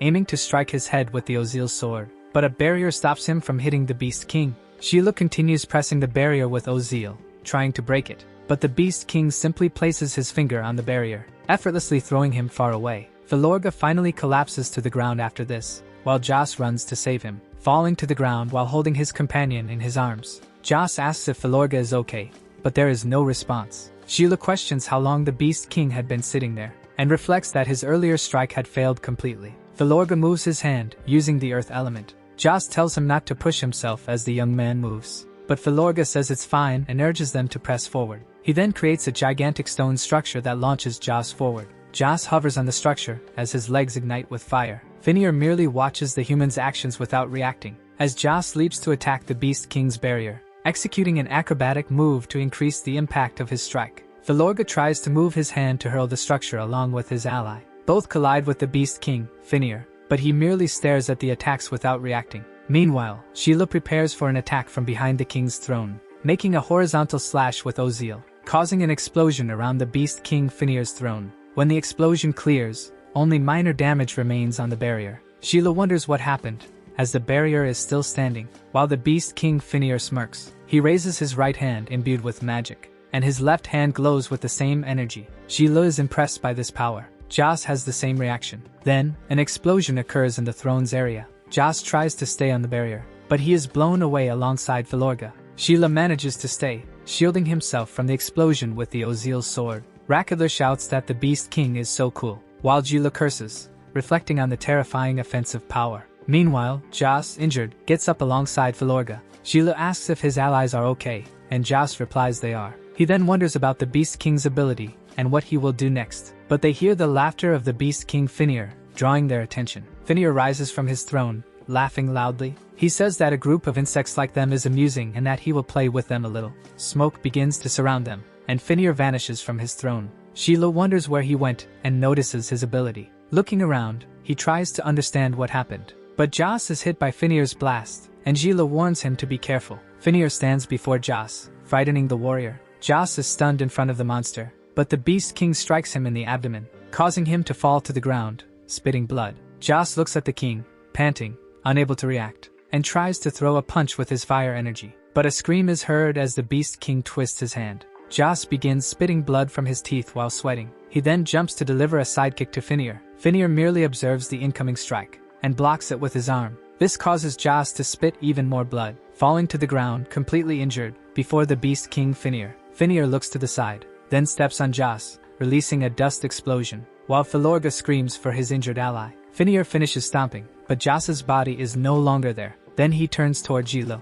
seeing that he had saved Joss, with Filorga running toward him. Filorga calls out to Joss, and Sheila asks him to take care of their friend. Joss apologizes for being a burden, and Filorga tells him not to move. Sheila simply draws the Ozil sword and says to leave the rest to him, because he is going to send that bastard straight to the afterlife, completely enraged. Finnear laughs, saying they are just appetizer worms, but Sheila wonders if he will try the same move again. The Beast King rushes at Sheila, aiming a punch, creating a massive dust wave where his fist lands. But Sheila blocks it with his bare hand, showing little reaction, using the inferno gloves on his fingers. Sheila says that with his abilities, there's no way the king surpasses him in speed or strength. Filorga and Joss watch the fight from a distance. Joss reflects that Sheila had stopped the monster's attack so easily, and even if he trained for another 10 years, he wouldn't be a match for the Beast King. Sheila was simply too strong. Junior says it's surprising, as it's the first time a worm has stood against his attack, and it's becoming more interesting. However, a worm is still a worm, and Ji Li's resistance would only add to his fun as he prepares magic on his finger. He then fires it at the young man to cause damage. Sheila blocks the strike with his weapon, saying Junior could save the surprise for when he loses his head, as he would make him pay for what he did to his friends. He then activates Divine Blessing and charges forward. Junior is impressed by what's coming at him. When Gila attempts to slash his arm vertically with Ozil, but Junior dodges, making the young man lunge again, and try several slashes against the king, saying this one is for Filorga, while his eyes emit electricity, striking Junior with a punch to the chest, as he prepares a slash with his sword, saying this one is for Joss, using Holy Slash and electrifying the Beast King Junior, making his crown fall to the ground. Junior appears behind Gila, ready to grab the young man's head, but Gila moves his eyes backward, shifting his field of vision, while using the electric strike, cutting the king, even slicing through a rock behind them, and then stopping on the ground. Sheila reflects that this strike was for all the innocent people. Filorga and Joss watch Sheila fight, completely impressed, while Rakivler thinks he was incredibly strong. But an explosion occurs where the Beast King had fallen, making him rise again, enraged, walking toward the young man. Rakivler says that this was the Beast King's elemental power, and that they were doomed, while Gila looks at him, asking if that was truly his elemental power. Observing the youthful appearance of the king before him, Junior looks to the side, moving his finger and commanding, summoning a gigantic skull staff that moves toward the young man, and creating an army of spectral wolves from its shadow to charge at him. Gila is amazed by this action of the king, and prepares his sword, striking the head of one of the elemental spectral wolves. But Junior continues preparing his staff, using magic, giving a malicious smile in front of the young man, and grabbing him to strike mercilessly. However, Sheila notices the aerial strike, which hits him, causing a dust explosion on the ground, making Ozil float and then fall, hitting the ground. Filorga and Joss shield themselves from the explosion's dust, while Rakivler hides behind a rock. Blood begins to drip onto the ground. Sheila, injured, spits blood while panting heavily. He begins to hold his injured arm, rising to his feet. Junior watches him with a smile, doing nothing, but moves his left hand using magic, and pulls his staff into his hand, creating an immense green aura in front of the young man. Sheila starts to move his hand, reflecting that he couldn't move his body anymore, having already used his skills, wondering if this was the end. As Junior transforms into a creature with white hair and a mask on his face, and prepares to charge at the young man with everything he has, throwing himself at him, hurling him against the wall with force, then leaping toward him, and kicking his abdomen hard to knock him out. Sheila is severely injured by this sequence of attacks, and falls to the ground as Junior lands heavily, charging toward the young man again, delivering several quick strikes with his murderous green aura, making Sheila finally collapse to the ground, bleeding and unresponsive, on the verge of death.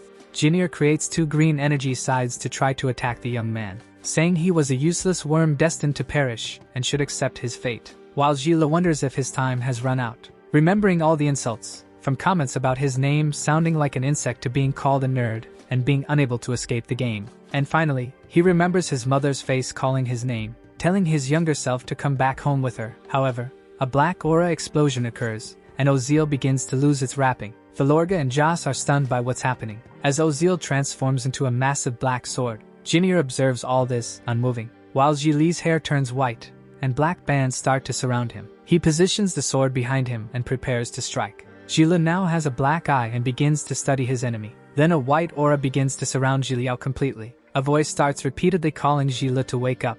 Gila finds himself in a space where he can't do anything. He reflects that he was in a battle with the Beast King earlier, and wonders where he is now. But he notices something in front of him, seeing a white place he recognizes. Gila wonders if he had been in the afterlife this whole time, but a voice tells him he hasn't. A figure with white hair and a sword at his waist appears, calling Gila by name. Gila asks how he knows his name, and who he is exactly, but the figure responds that he also wants to know who he is. However, the fact remains that he woke up there and forgot what happened over the years, losing track of time. Gila reflects that, when he woke up, a voice emerged in his mind, someone from the future guiding him out of there. And that person was Gila himself. Gila asks him to be clearer, saying he doesn't understand, and demands he explain what he needs to do to leave this place. The man moves his hand, telling Gila to accept him, and kneels before the young man, asking him to become his master, because the voice in his mind told him he needed to help this person, and together they could leave that place. He then begs Gila to become his master.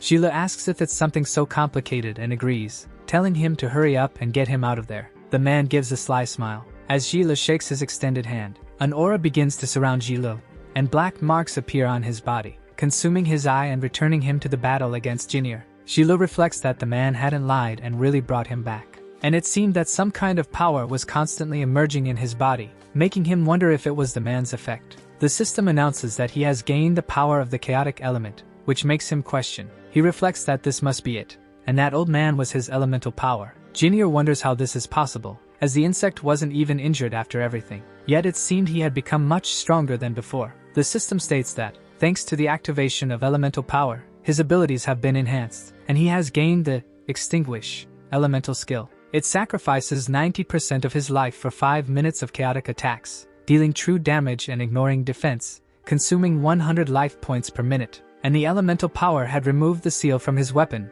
Ozeal, which now grants 250 strength, 150 life, 100 resistance, and 30 intelligence. Sheila reflects that his grandfather's sword required elemental power, but he hadn't expected such an increase in attributes. However, now that he had gained elemental power, it also activated his grandfather Wu Bulei's sword, and now he could begin his counterattack, charging at Junior while wielding Ozeal. Junior creates a barrier, saying that a mere worm dares challenge him and asking if he thinks they're on the same level. But his barrier is shattered by a single strike from Ji Li's sword, which causes an explosion at the point of impact with ease. As the smoke begins to dissipate, Junior's green eye emerges from the dust, leaping with his scythe toward Ji Li, trying to strike him. As he wonders how it's possible that he can't defeat an insect, and tells himself it's impossible because he used all his strength and will cut him to pieces. But Ji Li interrupts his thoughts, moving his sword against Junior and using the elemental charge. Junior's last thoughts are that all of this is impossible, but Ji Li uses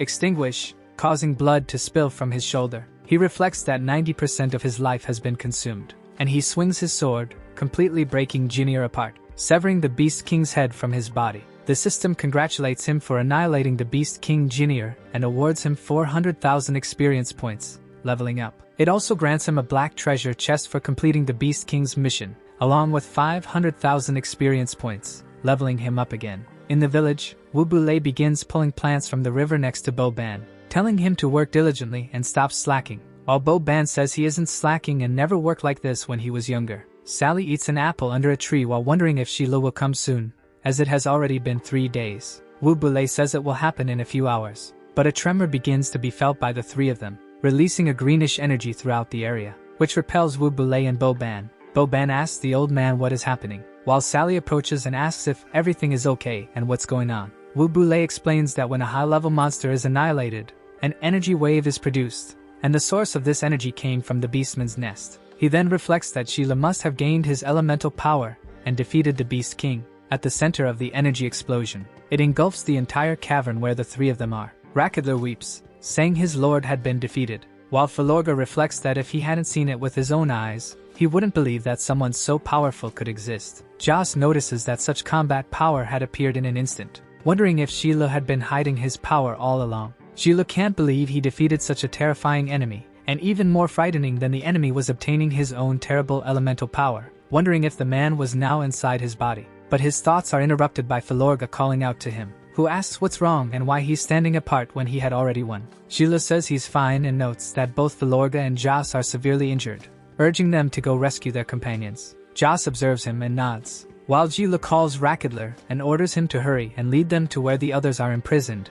Rakadler complies. Sheila realizes he has won, but he feels no joy due to lingering doubts, questioning the old man and wondering if all this started when he entered the game, or if it was all orchestrated by someone, asking himself what in the world was going on while his eye trembles. Sheila collapses to the ground, but Wu Bulei steps forward, catching the young man before he falls. Sheila calls out to his grandfather Wu Bulei, and tells him he completed his mission. After that, someone calls out to Sheila, who is lying in bed, telling him to wake up. His mother says it's already late, and asks if he plans to sleep all day. The young man starts crying, asking if he has returned. However, his mother says she has prepared a meal with all his favorite dishes. Sheila hugs her tightly, calling her Mom, and says he has come back while crying. But someone questions what he's doing. It's Bo Ban, who is being hugged by him. Bo Ban asks why he hugged him so suddenly, saying it scared him, and Sheila steps back. The assassin explains that it was because of his promise to the old man to take care of him, so he shouldn't confuse things,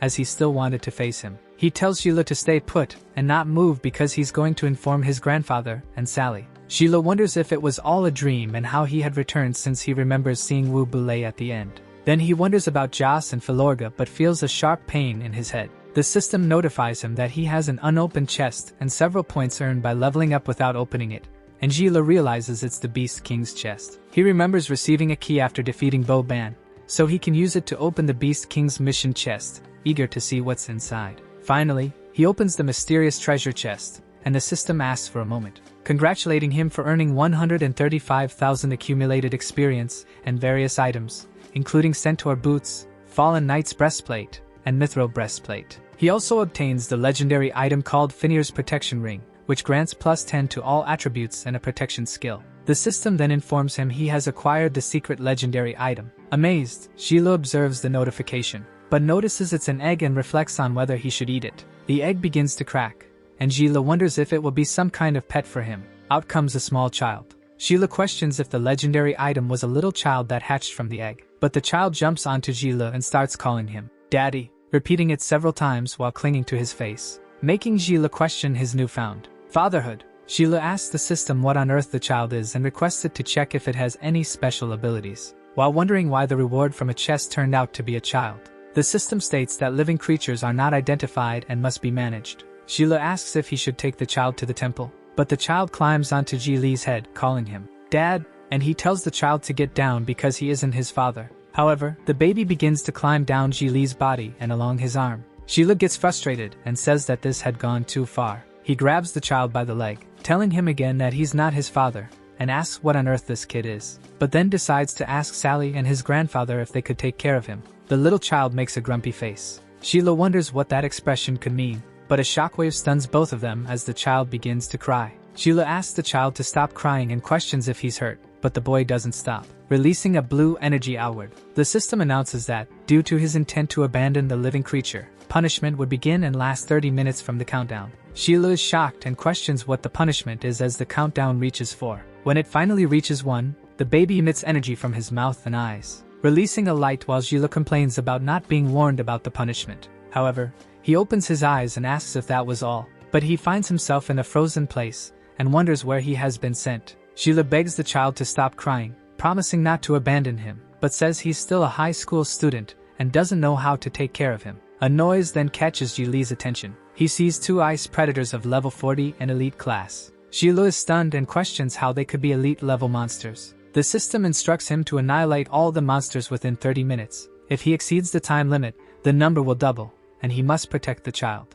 Sheila wonders why the system would attack him if he failed to protect the child, but one of the monsters aims an energy blast at the child. Sheila grabs the child to shield him, planting his foot firmly on the ground to stabilize himself, successfully defending the child. Sheila tells the child not to die on him and to hold onto his neck. He then activates his elemental power, drawing the Ozil's sword, declaring that he'll handle the battle while the child clings to his neck. Meanwhile, Wu Bule comments that Sally went to town to get food but hasn't returned and asks how Sheila is doing. Bo Ban replies that Sheila is fine and as energetic as usual. Still, Wu Bule says he wants to know the progress of assembling a team to head to the temple, but it's harder than he thought. He explains that everyone is believing the lies of Hicks and others, fearing the so-called gods that disturb the peace of their towns. Bo Ben asks if it wouldn't cause problems if he couldn't recruit anyone and managed to leave that place. Wu Bule notes that the monsters are stronger than they expected, and he isn't 100% confident. So he decides it's better to go check on Sheila, as he might have something to share about what happened. Sally approaches the two and asks what they're talking about. Wu Bule calls her Lily and remarks that she's back. Bo Ban mentions Sheila waking up, and Sally asks if Bo Ban has been taking good care of him. She says they should hurry and check on him because she wants to know what kind of elemental power Sheila was able to awaken. She quickly grabs her grandfather's hand, urging him to hurry as fast as possible. Bo Ban watches this scene without any facial expression. In the punishment zone, purple blood drips onto the ice-covered rocks, with several monsters lying on the ground, sliced in half. One of them is cut down by Sheila using his extinction power. He slices another one in half and finally finishes the battle. The system announces that he has completed the mission and the countdown has ended. Exhausted, Sheila breathes heavily, while the child hanging from his neck celebrates. Sheila reflects that if he truly is the father, he must be ready for this. He then reappears at the house. Sheila feels relieved and says he's finally back. But Sally opens the door and sees Sheila holding the child and gripping the awakened Ozil. Sally looks at the child and asks Sheila a question, wanting to know where this little boy came from. But she picks him up, saying he's extremely cute as she walks around the house laughing. Sally asks again where the little boy came from, saying she loves him so much. Sheila explains that he came from an egg, and Sally asks if he's joking because she's never heard of a child coming from an egg. The young man reflects on how exactly that child came out of an egg and realizes he cannot send her away because he would be punished, wondering what sin he had committed. Wu Bulei appears and asks Sally what happened, as he heard a commotion from a mile away. Sally holds the child and says Sheila brought her from somewhere, asking if she wasn't cute. As Bo Ban and Wu Bulei approach the child, Bo Ban asks why he hadn't seen any child when he came earlier, wondering if this was some kind of joke. But Sheila says she was under the bed while reflecting that, if he told them the truth, they wouldn't understand, so it was better not to explain. Wu Bulei tells Sheila to get up and stop making noise, ordering him to prepare food, as they would talk while eating. Sally places the little one on the ground and tells her to behave since her big sister is going to make a delicious meal, and the child nods. Outside, Bo Ban asks Sally if she was thinking of being his girlfriend, but Sally says she hadn't even considered it in the first place. Sheila looks down, seeing the child tugging on his pants, asking for food. Sheila asks if she's hungry and tells her to wait, as the food is being prepared and she'll eat soon. Wu Bulei apologizes to Sheila. Sheila doesn't understand and asks why he's apologizing for no reason. Wu Bulei explains that he was careless and thought it was just an ordinary nest, but Sheila got hurt because of the high-level monster. Sheila says it wasn't his fault since he chose to take on that mission, and without that mission, he wouldn't have experienced the things he did and wouldn't know that his coming here wasn't an accident. During the battle, nearly dead, he was teleported to another dimension, where a strange man declared himself his master, and he accepted. Thus, he gained chaotic elemental power, and everything that happened might have been planned beforehand. He asks Wu Bulei if he knows anything about it or about someone gaining elemental power after entering a strange dimension. Wu Bulei denies it, saying no one has ever gained elemental power in such a way or met anyone like that. However, the chaotic elemental power Sheila spoke of was mentioned in a book from millennia ago, but had never been seen before. Sheila asks what the book said and if it could explain why he ended up here.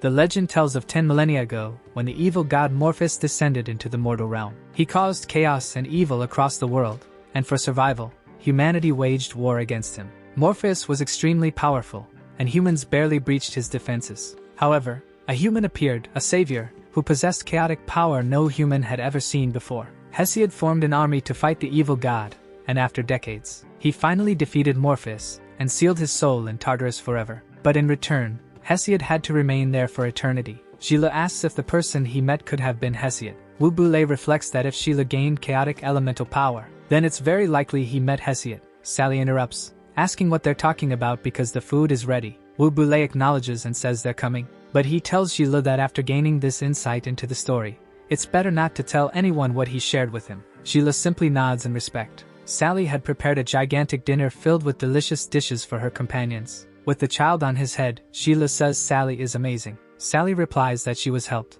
so the praise should go to someone else. Rakadler thanks her for recognizing him. Sheila asks why Rakadler followed them there. Rakadler explains that it was Wu Bulei who brought him there. He then places the food on the table and tells them to hurry up and eat. Wu Bulei explains that they didn't know much about what was happening in Latinea and that Rakadler knew everything, so he brought him along, while Bo Ban takes notes on everything Sally likes. The child climbs onto Rakadler and starts tugging on his ear, as he sarcastically says how amazing it is. Sheila asks what happened to the two in the cave since they were his battle companions. Sally says her grandfather sent them to the city's treatment center, and that they would see them after eating. Sheila simply nods. The group converses normally inside the house while Rakadler reveals that cooking is his hobby. On the mountain above the house, someone finally arrives. It was Hicks along with his assassins. One of Hicks' assassins says that Wu Bulei and his group were inside. Hicks says he will return to report this to his lord. A dragon flies through the sky, descending in a sharp dive, and entering the underworld to approach a structure. Inside, a flower was growing, carefully held, alongside a man tending to it while admiring its beauty, until the dragon arrives. The man greets him and says that Argolis has finally arrived. Argolis addresses the man as Hades and asks why he was summoned so urgently. Hades explains that Finir's energy has disappeared from Latinea, and he suspects he might have been defeated. Argolis questions who could have defeated Finir, as no one there was capable of such a feat. Hades says he knows, which is why he's sending Argolis to investigate and uncover what happened, as Finir was guarding an important seal. Argolis agrees to Hades' order and says he will head to Latinea immediately. As they walk through the city, Sheila recounts everything that happened in the Beastmen's nest, and Sally praises him, saying it was incredible. Bo Ban asks what was so incredible, claiming he could have done the same if he had gone. Sheila counters that Bo Ban would only have gone to retrieve his own body if he had been sent, prompting Bo Ban to propose another challenge. Sally interrupts and asks what elemental power Sheila awakened to defeat the Beast King. Sheila says he's not sure what element it was and asks which elements are associated with priests. Sally explains that priests generally have light powers but mentions she has also seen priests with other elements. Sheila guesses that he probably awakened some kind of typical light element, and Bo-ban remarks that it's obvious he merely awakened a light element. Sheila reflects that, based on what Wu-Bule told him, he cannot reveal his chaotic element to anyone. Sally informs them they've arrived at the treatment center in the city of Delks. They see a large institution resembling a hospital. Sally and Bo-ban enter, with Sally urging Sheila to hurry. Sheila reflects that he hopes the two are doing well. Then he steps onto the ground of the place, which emanates a green light, activating a magical symbol beneath him. Sheila questions what is happening. As the treatment center's doors close swiftly, Sally wonders why Sheila is being so slow when she doesn't see him. She looks back, wondering where he went. Sheila searches his surroundings and questions what has happened this time, and where he suddenly is, along with the child. Hicks appears and tells him not to be alarmed, as he only teleported him there. He explains that he is the defender of Latinea, and that portal is accessible only to the greatest talents. Sheila says he just passed by and isn't interested in power, wanting to know why he was brought there. Hicks says he knows Sheila defeated the Beast King and wants him to join him, offering power, wealth, or beauty, as they could grant him anything he desired. Sheila apologizes, saying he's not interested in any of those things and simply wants to leave. Hicks reflects that Sheila is similar to Wu-Bule, but his lord insisted he meet him, and Hicks thinks it's a waste of time. He reflects on how people would betray their own comrades out of greed,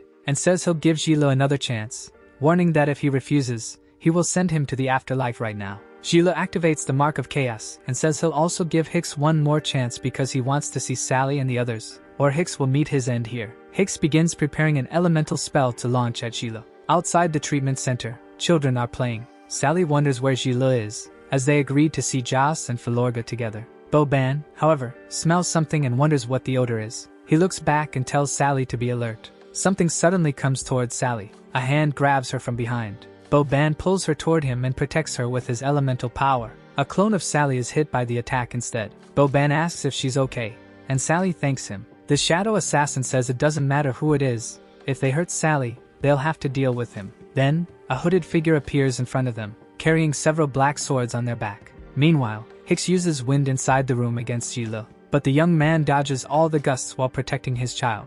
He performs an acrobatic move and slams his hand on the ground to catch the boy as he falls, dodging another gust from Hicks while holding him. Sheila reflects that it's impossible to attack while carrying a child, but the boy cheers, calling him Daddy. Sheila wonders how the boy could be so happy in a moment like this. Hicks says Sheila is a bit stronger than he expected but still just an appetizer. Sheila asks if he offended him, and why Hicks wants to defeat him, as they were working together to defeat the monsters outside. Hicks simply smiles, then bursts into laughter, questioning their plan to defeat the monsters. He asks if Wu-Bule never told Sheila the truth about the desert, saying they made a deal with the monsters to send some citizens to be consumed so the creatures wouldn't hunt outside the city. Wu-Bule had agreed to this back then, sacrificing the weak for peace. Sheila asks if, from the beginning, they never intended to leave Latinea and if this was just an excuse to send people into the abyss. Hicks questions if it wasn't a smart plan since it was perfect, asking if Sheila would join them. He explains the monsters were sent by God, making them undefeatable, and Wu-Bule was just a hypocrite trying to defy God. Sheila says he has no interest in cowardly schemes and that he believes in Wu-Bule. All he wants is to go home and doesn't care about Hicks' plan. He declares that anything in his way, human or monster, will be utterly destroyed. Hicks mocks him, saying he talks a big game. Sheila places the child on the ground, telling him to stay put and not go anywhere, promising to return soon. He stands up and turns to Hicks. Hicks tells him not to worry because he'll take care of both Sheila and the brat. But Hicks is quickly struck in the stomach by Sheilai's attack. Hicks looks down, his eyes bleeding from the force of the blow. He notices Sheila, visibly stressed by his nonsensical words. Sheila prepares his fist again, striking Hicks repeatedly with ease. He lands a powerful punch to Hicks' chest, sending him flying and destroying the entire room in his path. Sheila holds his stance after landing the blow. Hicks crashes to the ground, coughing up blood. He asks how Sheila did this, wondering who exactly Sheila is as the young man slowly approaches him. People begin evacuating the treatment center as the fight intensifies. An explosion occurs outside the center. Sally uses her fire powers to burn her opponent, but the hooded figure evades by throwing himself backward. Bo-ban charges at him with shadow weapons and multiple clones, using his shadow strike to try and slash the figure, but the man blocks with a sword made of his power. Bo-ban calls to Sally, saying it's time. Sally moves behind their opponent, using her fire dance attack, exploding everything in her path. Another explosion consumes the treatment center once again. Sally, exhausted and panting, observes the aftermath, having created a volcano-like crater, but she realizes it's impossible because she clearly hit her target. Boban notices and questions if it might have been a clone. Suddenly, the hooded figure appears behind Sally. Boban realizes the danger. As Sally turns to see what's happening, the hooded man raises his hand to attack Sally, but he's thrown back by a kick from Gila. The hooded figure lands on the ground, facing Gila. Gila declares that he doesn't care who the man is or his motives, but if he dares to attack his friends, Gila won't let him. The hooded figure observes him from afar. Seeing Gila staring at him with unyielding determination, he vanishes using his powers. Sally asks what happened and where the figure went, but Gila says it's complicated and promises to explain later, emphasizing that they need to return, because Wu Bule is also in trouble. At his home in the village, Wu Bule reflects that if Sheila truly possesses chaotic elemental power, then, according to the ancient prophecy, demons and gods will descend upon the earth, plunging the world into endless darkness. The one who possesses chaotic elemental power would be the only one capable of saving the world. Sheila finally opens the door, alongside Sally and Boban, who greet Wu Bule. Wu Bule asks if they have already returned and if they found their friends so quickly. While the tea boils, Wu Bule asks if they were attacked inside the treatment center. Sally asks if Wu Bule knew them. Wu Bule explains that the one Sheila encountered was the Wind Mage Hicks, and the ones Sally and Boban met were the Dark Mage Lucius. He adds that these three were the guardians of that city. Boban asks why the guardians would attack them. Wu Bule explains that Hicks, Lucius, Salkia, and the strongest mage, Dorap, were heroes who came to Latinea centuries ago and built that city. Latinea was said to be a place more terrible than hell, where people needed to possess monsters to secure some semblance of human refuge and food. Because of this, humans turned on each other, and children lived just for scraps of food. When humans lost hope, Dorap came to them and led them to the last remaining oasis, distributing the people and teaching them how to cultivate. Thus, he led them away from the threat, but if the monsters outside were provoked, the entire village would be endangered because of them. Gila asks why Wu Bule never told them that the city's peace came at the cost of sacrificing lives. Boban wants to know what Gila means by that. Gila explains that the mages sacrificed innocence for a false peace and wants to know if Wu Bule was aware of it. He asks why Wu Bule didn't tell them the truth from the beginning, and questions if he agreed to use innocent lives to bargain for peace with a clear conscience. Sally reprimands Sheila, saying Wu Bule isn't like that because he was one of the 12 heroes. But Wu Bule says that's enough and that Sheila didn't lie because he silently consented to it all. Boban and Sally are surprised and question what he means. Wu Bule says he doesn't abandon those he loves but would choose the world without hesitation, even though no one wants to lose loved ones for strangers. He asks Sheila if he agrees with that, because before, they used Sally and Boban to threaten him, and it was a delicate balance, as he didn't want to see the two of them perish in front of him. He says he wanted to choose justice but couldn't bear to see the two of them die, because Boban and Sally are the most important people in his life, and to allow them to live, he had no other choice. Sheila says that if he were alone, he wouldn't allow this, even at the cost of his own life, because he isn't a coward afraid of death. He argues that someone must be strong enough to protect their loved ones with justice and reason, without having to make such a choice. Then he tells Wu Bule that he chose this path because there was no other choice but to defeat the 4 guardians and protect Sally and Boban. Boban asks what Sheila is talking about and if he's insulting his grandfather, threatening to hit him, while Sally agrees with him. Sheila asks Wu Bule if he had to choose between Sally and Boban, which one he would save. Wu Bule has no answer. Sheila apologizes, saying this is how he's thought since he was young and that he didn't mean to offend him. But Wu Bule says there are no excuses because he is the one who should apologize for accepting being trapped there forever, and ever since he met Sheila, he has hoped to escape. He says that Sally and Boban have grown up, and now is the time for them to choose their own destinies. If they don't want to take the risk, he will make arrangements for them to live safely. Sally says she wants to stay by his side, and Boban declares he will protect his grandfather and Sally. Sheila says it's time to stop agreeing with the current state of things. For the peace of the city and the freedom of their loved ones, they must fight together. Wu Bule smiles when he hears this from the young man. He stands up and faces him, saying that if they wish to leave the city, they will have to fight against the 4 guardians, and Hicks is the weakest of them, with the remaining 3 being a greater challenge. It won't be easy to defeat Lucius, Salkia, and Dorap, and based on his knowledge, once Hicks recovers, he will seek revenge, so they don't have time to waste. He then says he will put Sally, Boban, and Gila into strict training starting now. Boban looks at the other 2, while Gila looks at his grandfather, and Wu Bule continues, saying that whether they make it out alive depends on the 3 of them. The 3 agree with their grandfather's orders. Days later, the little child was playing with a butterfly in the garden.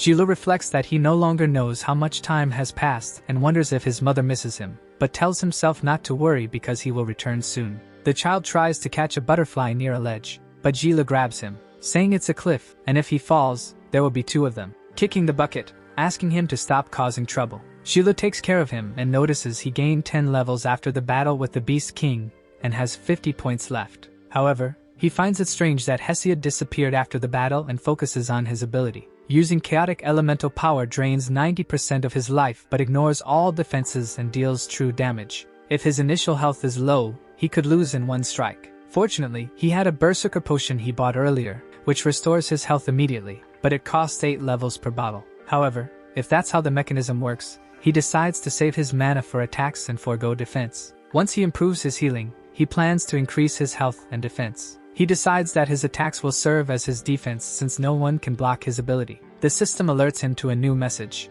informing him that he has 100 unread messages from Explosive Sweetheart, Xiao Mei's ID. Shilo reflects that it's her ID and looks at it indifferently. He wonders why he's receiving messages from Xiao Mei, curious if it means he can communicate with people outside the game. Shilo sees that Xiao Mei has been using the messages as a diary, always asking him not to ignore her. He wonders if he's still online in the game, and why his mother is moving, questioning who went to his school since he doesn't remember anyone. But he feels something must be wrong, wondering if his body is in a coma while his consciousness remains here. He speculates whether his mother sold their house and moved to a better city, like City B, to treat him. However, he doubts she could afford it. He continues questioning what's happening when the little child offers him a flower. Shilo throws it aside, saying he doesn't have time to play right now. The child becomes upset and falls into the grass, but then starts crying, saying his dad is mean. Shilo takes his hand away, saying he didn't mean to do that, but the child cries even more. The system activates a punishment for making the child cry.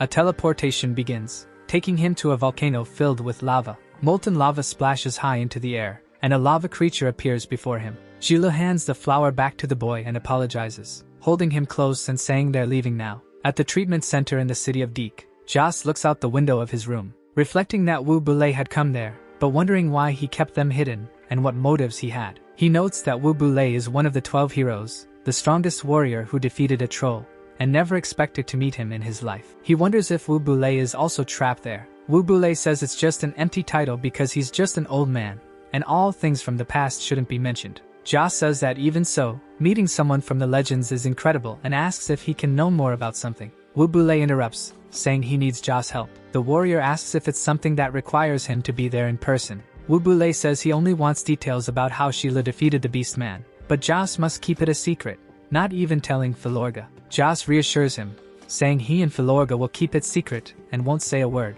Wu Bulei nods and tells him to get plenty of rest. Joss reflects that if even one of the 12 heroes is trapped, wanting to escape must be a foolish dream. Wu Bulei tells him that if he truly wishes to leave this place, there's someone who can lead him to the Temple of God. He explains that this person is recruiting talents, and if Joss is interested, he should head south of the city to meet him, because he doubts Joss will stay idle for long. Filorga notices that most of Joss' injuries are healed and asks why he's still awake so late. Joss tells him that, thanks to the skilled healers, he's recovered and will be able to leave in a few days but plans to take it slow. He wonders if Filorga has also spoken to Wu Bulei about Shilo and the temple. Filorga asks what he just said and if he was truly Wu Bulei of the 12 heroes. Joss agrees, saying Wu Bulei was his goal as a warrior, which is why he recognized him. Filorga mentions that Wu Bulei was the same person who returned alone from the Black Sea after defeating the troll, yet even he ended up trapped here. Joss says the 12 heroes didn't just have empty titles, they were the 12 strongest individuals in the world.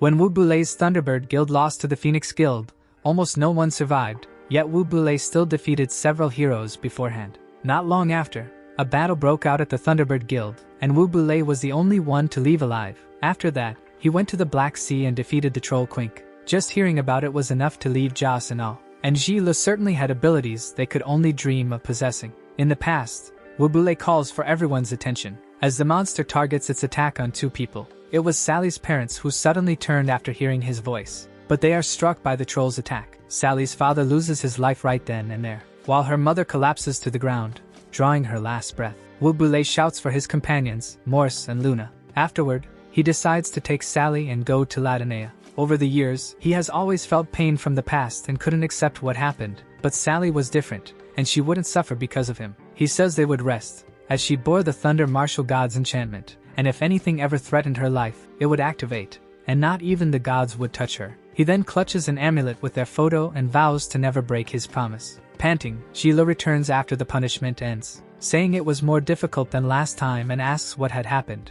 The system explains that during punishment time, the monster's power increases by 10% each time punishment is activated. Sheila gets up, shocked after reading this, reflecting that this meant it would keep getting harder. The baby tries to speak, and Sheila questions his sin, thinking it would be a piece of equipment, or a beast, not a baby to take care of. The little one keeps trying to talk, and Sheila says he doesn't understand anything the baby is saying, but he asks the baby to wait, then asks if the baby can see the system, and the child nods. Sheila reflects that neither his grandfather Wu Bulei nor Sally could see the system, so he wonders how the little one does, questioning if it had some other use. He asks if the baby knows anything or if it has anything to do with him receiving messages from Xiaomei, but the baby shakes his head. Sheila reflects that trying to get answers from the kid was as futile as milking a stone, as he hoped the child might deliver a message from Xiaomei. But Sally catches his attention. She's walking alongside Bo Ban, Wu Bulei, Jas, and Filorga. Sheila says everyone is gathered, and greets Jas and Filorga for being there as well.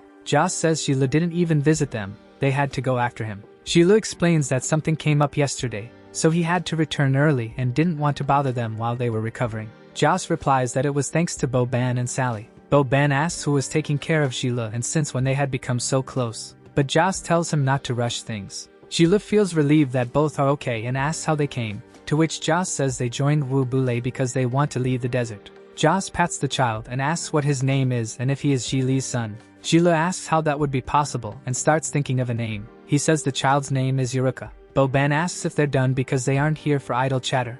Wu Bulei will train them. Jas asks what idle chatter is, and Bo Ban insists they should take the training seriously. Wu Bulei bursts into laughter, watching the interaction. Sheila asks why he's laughing so much, but Wu Bulei says it's nothing and adds that he hasn't felt so alive and happy since arriving in Latinea. Sally, standing behind him, thinks it's the first time she's seen him laugh so cheerfully. Wu Bulei shifts to a serious tone. He says they can relax a little now, but they shouldn't cry in secret after the training. Jas asks why it sounds so scary, and how Wu Bulei plans to train them. Wu Bulei says it won't be scary. It'll be a challenge that not even the 12 heroes could conquer. Sally carefully observes them talking. Jas asks if even the 12 heroes couldn't truly conquer it. But Wu Bulei pulls out a fragment and says that in a one-on-one battle, it depends on power, speed, and endurance, and to defeat an opponent, one must know their weaknesses. Even an error of 0.0001 seconds could be the determining factor for victory or defeat. Thus, an opponent resembling Sally appears,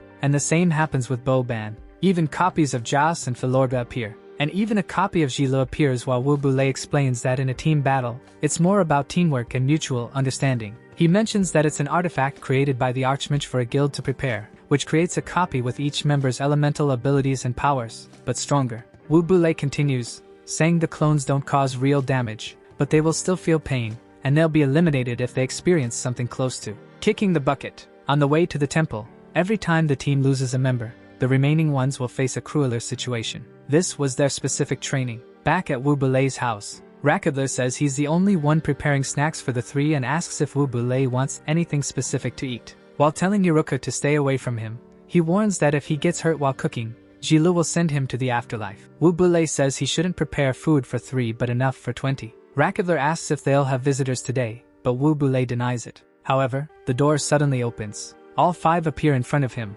much more breathless than usual, and Wu Bulei remarks that they were slower than he expected. He tells Rakadler to cook for 20 people, while Rakadler asks why they finished training so quickly when only half an hour had passed. The food is finally ready, a beautifully prepared dinner. Shiloh extends his plate and asks Rakadler to refill it. Jas, Boban, and Filorga do the same, and Rakadler agrees. Wu Bulei says they seem fine since they all defeated their clones in half an hour, asking if they were satisfied with their training. All 5 look exhausted. Wu Bulei asks what was wrong, but the 5 say they were dissatisfied, extremely dissatisfied. Sally says they lost in less than 30 minutes. Jas comments that strong monsters were different this time, and Boban complains about the power of Ji Li's clone. Shilu reflects that he was right since it felt more like PvP, where their opponents didn't attack recklessly but analyzed all factors. And when it started, they split in various directions and attacked them individually. He didn't expect this and ended up trapped with Boban's clone and the others while watching his clone defeat everyone.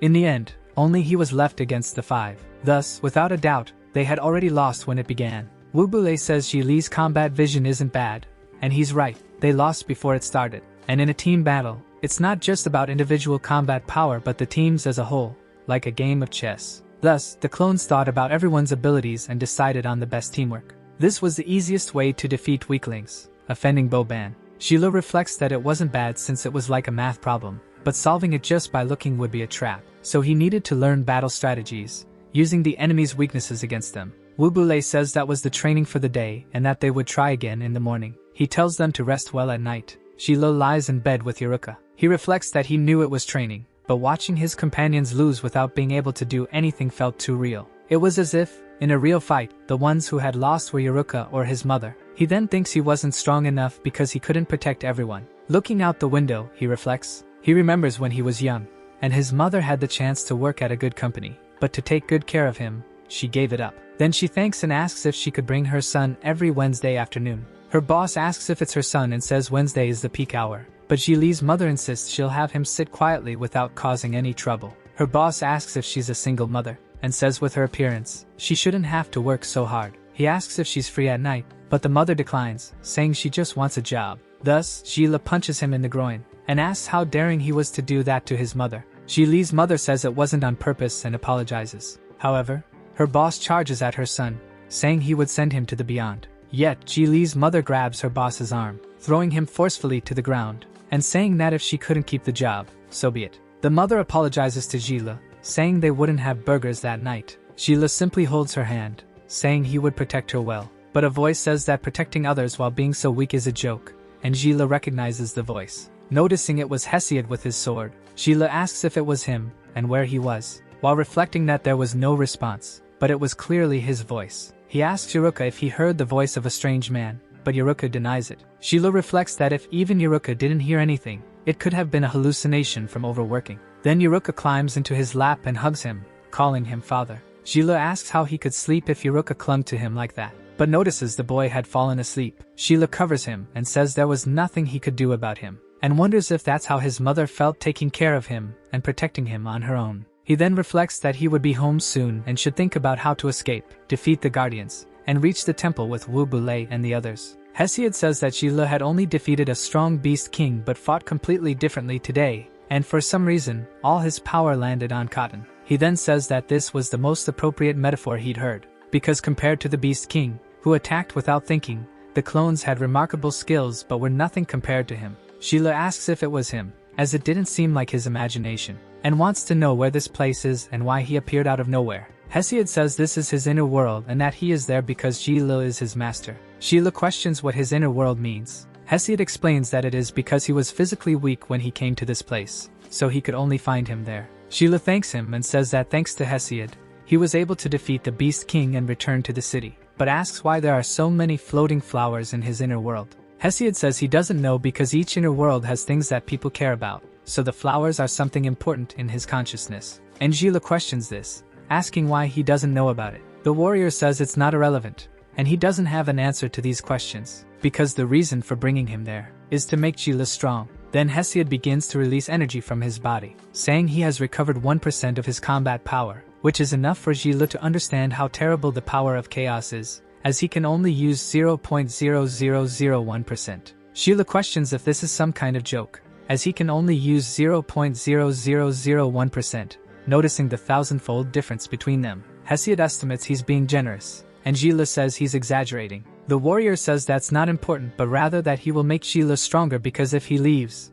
everything in this world will cease to exist. The system announces that this is the Chaos Lord's training and that he must last 3 minutes without being defeated to gain 400,000 experience points. Sheila reflects that he only needs to last 3 minutes to gain so much experience, and thinks it's generous. Hesiod asks if they can begin the battle. Sheila draws the Ozeal and says he will hold for 300 minutes, with just 3 minutes isolated. Then he says they should begin preparing. In the castle, one of the hooded figures asks how strong Sheila is because Hicks is very injured. Hicks says he was careless, and that Sheila is not strong. But a voice says it doesn't seem that way, because if Sheila had used all his power, they would be collecting Hicks's body. Hicks questions what Lucius meant, as he tries to stand up. Lucius says that Dorop wanted to assess Sheila's ability but didn't expect Hicks to be injured, impressed that Trash was a guardian. Hicks questions why Lucius is acting so tough since she wouldn't be a match for Gila. But Hicks is struck on the head by her, who says she doesn't mind helping Lord Dorop get rid of a useless being. Hicks grows furious as the woman steps on his head.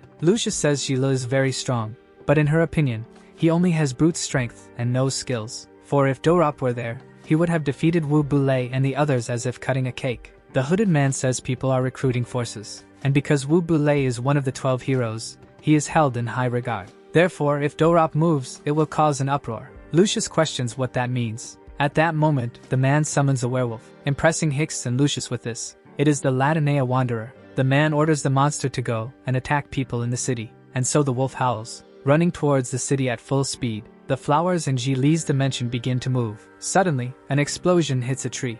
Li is running, with 2 minutes left on the clock. He mentally apologizes to Hesiod, deciding to detour for 3 minutes to gain experience before resuming training with him. But Li notices that Hesiod is not approaching and reflects that he has a bad feeling. Then, a strike comes from above, hitting the ground in front of him. Li leaps backward, falling into the snow, while anchoring his sword into the ground, trying to steady himself after dodging. Panting, he observes the damage caused. Seeing that Hesiod's sword attack had created a chasm before him, Li asks if this is training because his life is at stake. He only managed to react thanks to the Beastman King's shield on his finger. Hesiod questions if he is avoiding fighting him, because he dodged too quickly, which made it seem like he underestimated him. But fighting so cowardly would not be forgiven by Hesiod. Li points behind Hesiod in an attempt to deceive him, then runs immediately after. Li reflects that he must hold on long enough to complete the mission, with the timer at 2:05. Li asks if they can fight later, as he wants to rest for a few minutes. Hesiod questions why he keeps running since his enemy won't give him time to breathe. Hesiod then advances from behind with his sword, saying this is his first lesson while attempting to strike him. Li dodges using his divine blessing, moving behind Hesiod. He observes him, and prepares a slash using the Ozil. Hesiod manages to evade the strike, now positioned above Li reflects that the move he used was physical and could only be avoided with the mental skill of advancing. Meanwhile, Hesiod wonders how Li got behind him but notices that the trajectory of the movement suggests he appeared there. Li realizes that the skill is on a 5-minute cooldown, and if he tries to attack again, he will fail the mission. The boy asks if they can rest before continuing, promising not to run anymore after that. Hesiod agrees and asks about the skills Li used earlier. Li reflects that Hesiod must be talking about his advanced ability. At that moment, the mission is completed, and Li levels up. Li explains that his skills come from the system after leveling up. Using the skills is like issuing a command, where his body moves depending on whether it's an attack or defense. He managed to dodge using the advance, asking if Hesiod found it strange. Hesiod says he didn't fully understand, but he had seen the advance ability before. Li asks if someone else had used that skill. Hesiod reflects that the ability is familiar, but he doesn't remember who used it. Li recalls the legend about Hesiod and wonders if that was the man's name, and whether he would remember everything once he knew it. Then he tells Hesiod he forgot to mention who he was, surprising Hesiod with this statement.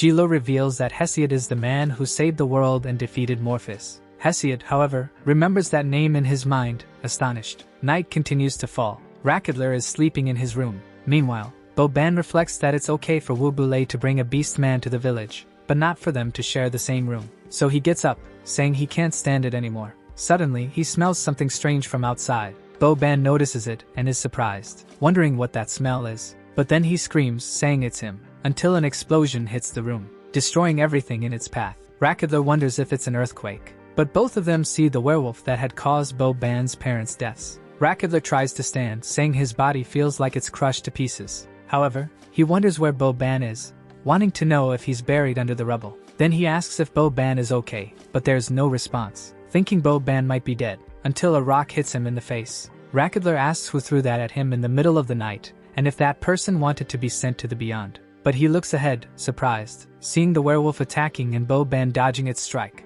Then, Boban prepares his black sword and tries to attack it from above. However, the werewolf scratches Boban with its claw. Boban falls to the ground, reflecting that he wasn't wrong, as the monster roars in front of him. Boban says it was the one who sent his parents to the beyond, and he would turn it to ashes. Thus, he prepares his shadow swords and says he trained hard for years to find it, but didn't expect to encounter it on his own. Rakadler asks if he's okay and how that monster got there, but Boban tells him to leave, scaring Rakadler with his reaction. Boban says he will tear the wolf's skin and dig its bones to use its blood on his parents' grave. Then, he charges at it in a pure rage mode, rushing toward the wolf with a strike, telling it to go to hell. Lucius, watching from the sky, says the plan is interesting, while Hicks asks if it wouldn't be suspicious for him to be the only one attacked. The hooded man says Hicks is right and that he summoned other monsters because, as for Wu Bulei, Dorop wants to send him to the beyond himself. He then orders Hicks to negotiate with the new helpers and stop wasting time. Lucius tells him to leave the healer to her,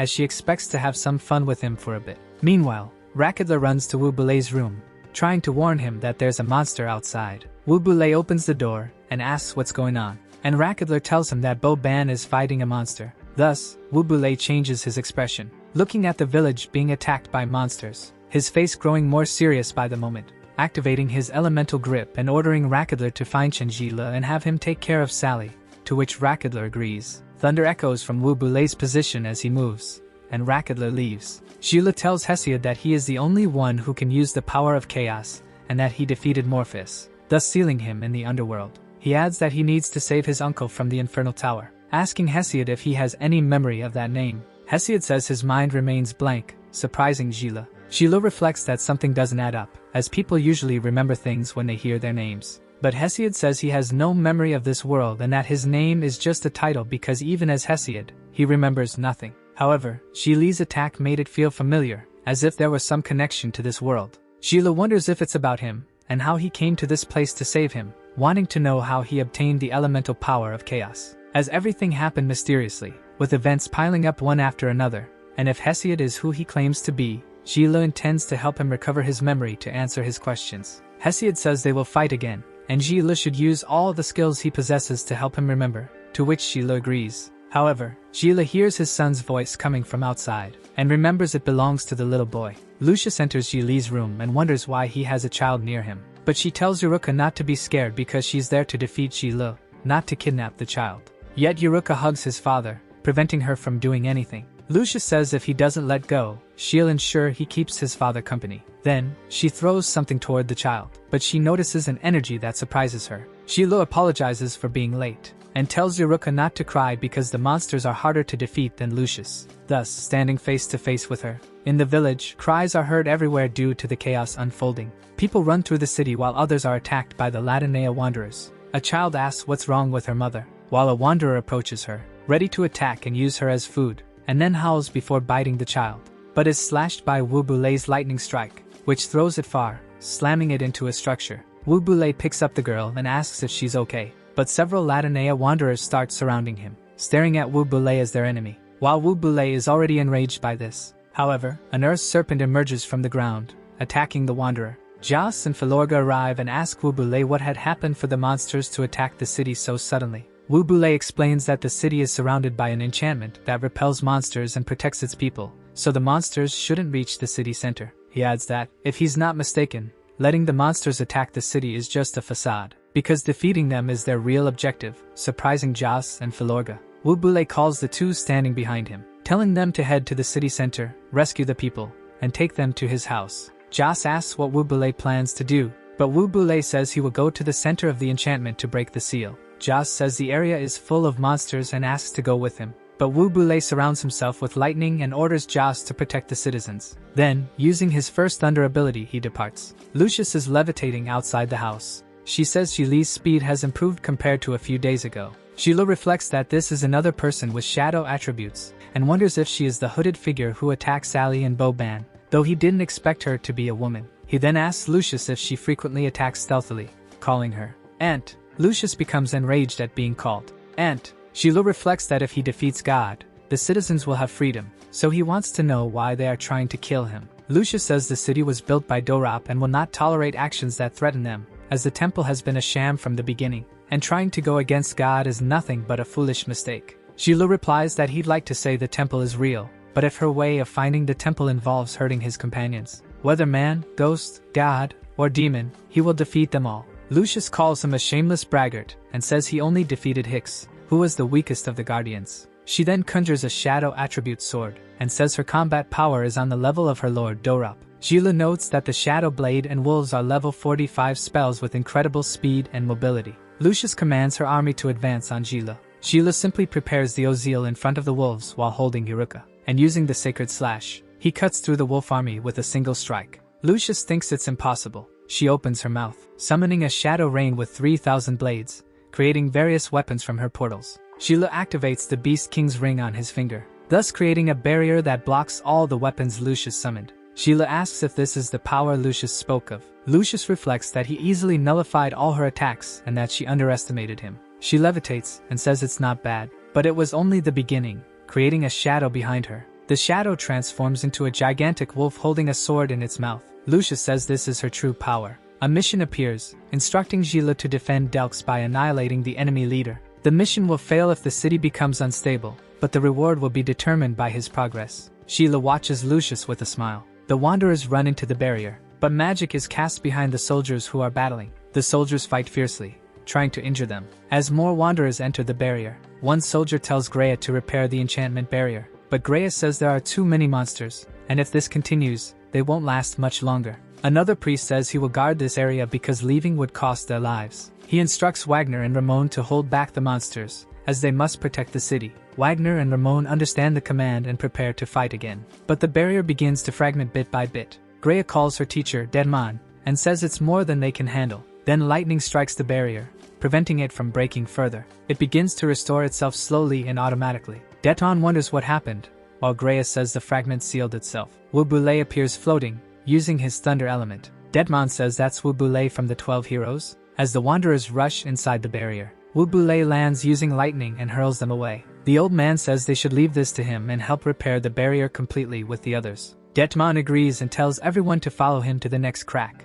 But a wind begins to surround Wubule, thus floating above the wanderers as well, and tearing off their heads just by floating. Then, a figure appears with its wind hurricanes. The soldiers rejoice, saying that Lord Dorop is there, but they notice a magic circle below them, and are incinerated by Dorop with his magic. Wubule asks what exactly Dorop is planning, but Dorop says he was the one who gave these creatures a chance to live, so he could take it back whenever he wanted. And this was the consequence of Wubule betraying him. Several swords surround Gila as he dodges, thus running from the giant wolf. But he looks back, noticing something coming, and dodges the attack that was about to hit him. The gigantic wolf has a sword in its mouth, and Gila changes his trajectory, moving with his Ozil's sword, charging at the wolf very quickly, stomping the ground with extreme force, and jumping toward the wolf's mouth with his sword, trying to land a strike on it immediately after. Lucius reflects that they seem like the attacks of a priest with great power. Thus, the gigantic wolf lands on the ground. Sheila says she'd better hurry and admit defeat so he can protect the city without too much trouble.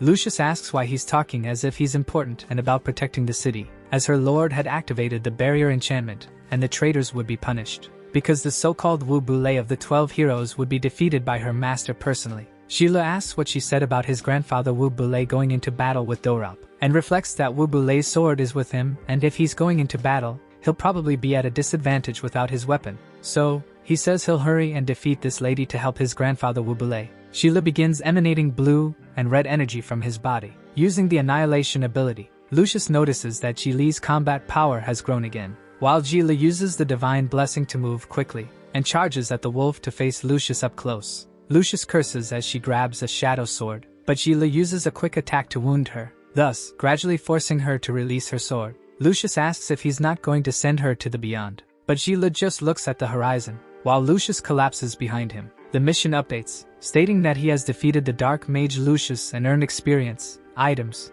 and rewards to be calculated at the mission's end. Amid Dorop's hurricanes, Wubule moves using his electricity, while more wind tries to harm him, but Wubule defends himself using his thunder shield. Dorop asks if he thinks he's still the same as in his younger days, claiming his peak was as one of the 12 heroes of the past, but now he's merely a foolish old man, and that Dorop is a god who steps on insects in his path. Thus, the attack intensifies against Wubule. Dorop activates the wind summoning as his eye turns greener, thus creating a massive wind gust to strike Wubule. Dorop, watching it all, bids farewell to Wubule. Lucius coughs heavily, reflecting that the pain is like hell, and she can no longer move. Kneeling on the ground, unable to walk, she reflects that Sheila could have sent her to the beyond if he wanted, so she wonders why he held back.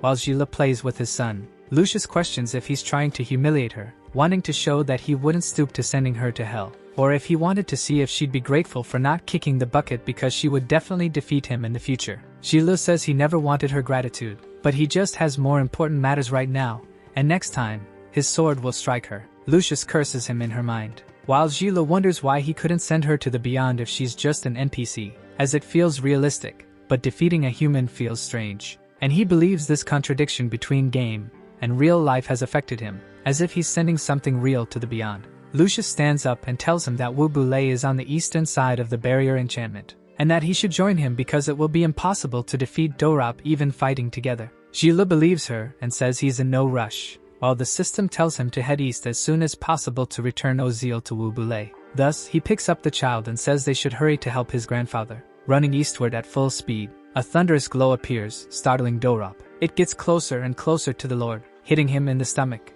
and striking his face with extreme force, sending him crashing to the ground, destroying a large part of the surrounding street. The sound of thunder echoes as things shatter around them. Wu Bulei uses his ultimate Thunder Destroyer ability as he advances toward Dorop. His hair and beard turn blue along with his glowing white eyes, while Dorop lies in the rubble. Wu Bulei finally descends, advancing on the city lord, causing an immense explosion of dust on the ground. But he suddenly halts his attacks as he notices something. Seeing a gust of wind swirling around his thunder, Dorop says it's truly touching to see an old man exerting himself to protect so many insects. It had been a while since an opponent excited him this much. However, unfortunately, Wu Bulei stands no chance of victory, but as a reward, he will show him the strength of a terrifying 4-element mage, levitating stones, and summoning several elemental guardians to attack Wu Bulei. One of the wanderers is knocked down by a flaming kick from Jas, and another is cut down by Philorga with her dual daggers. Philorga says there are no more monsters in this region now.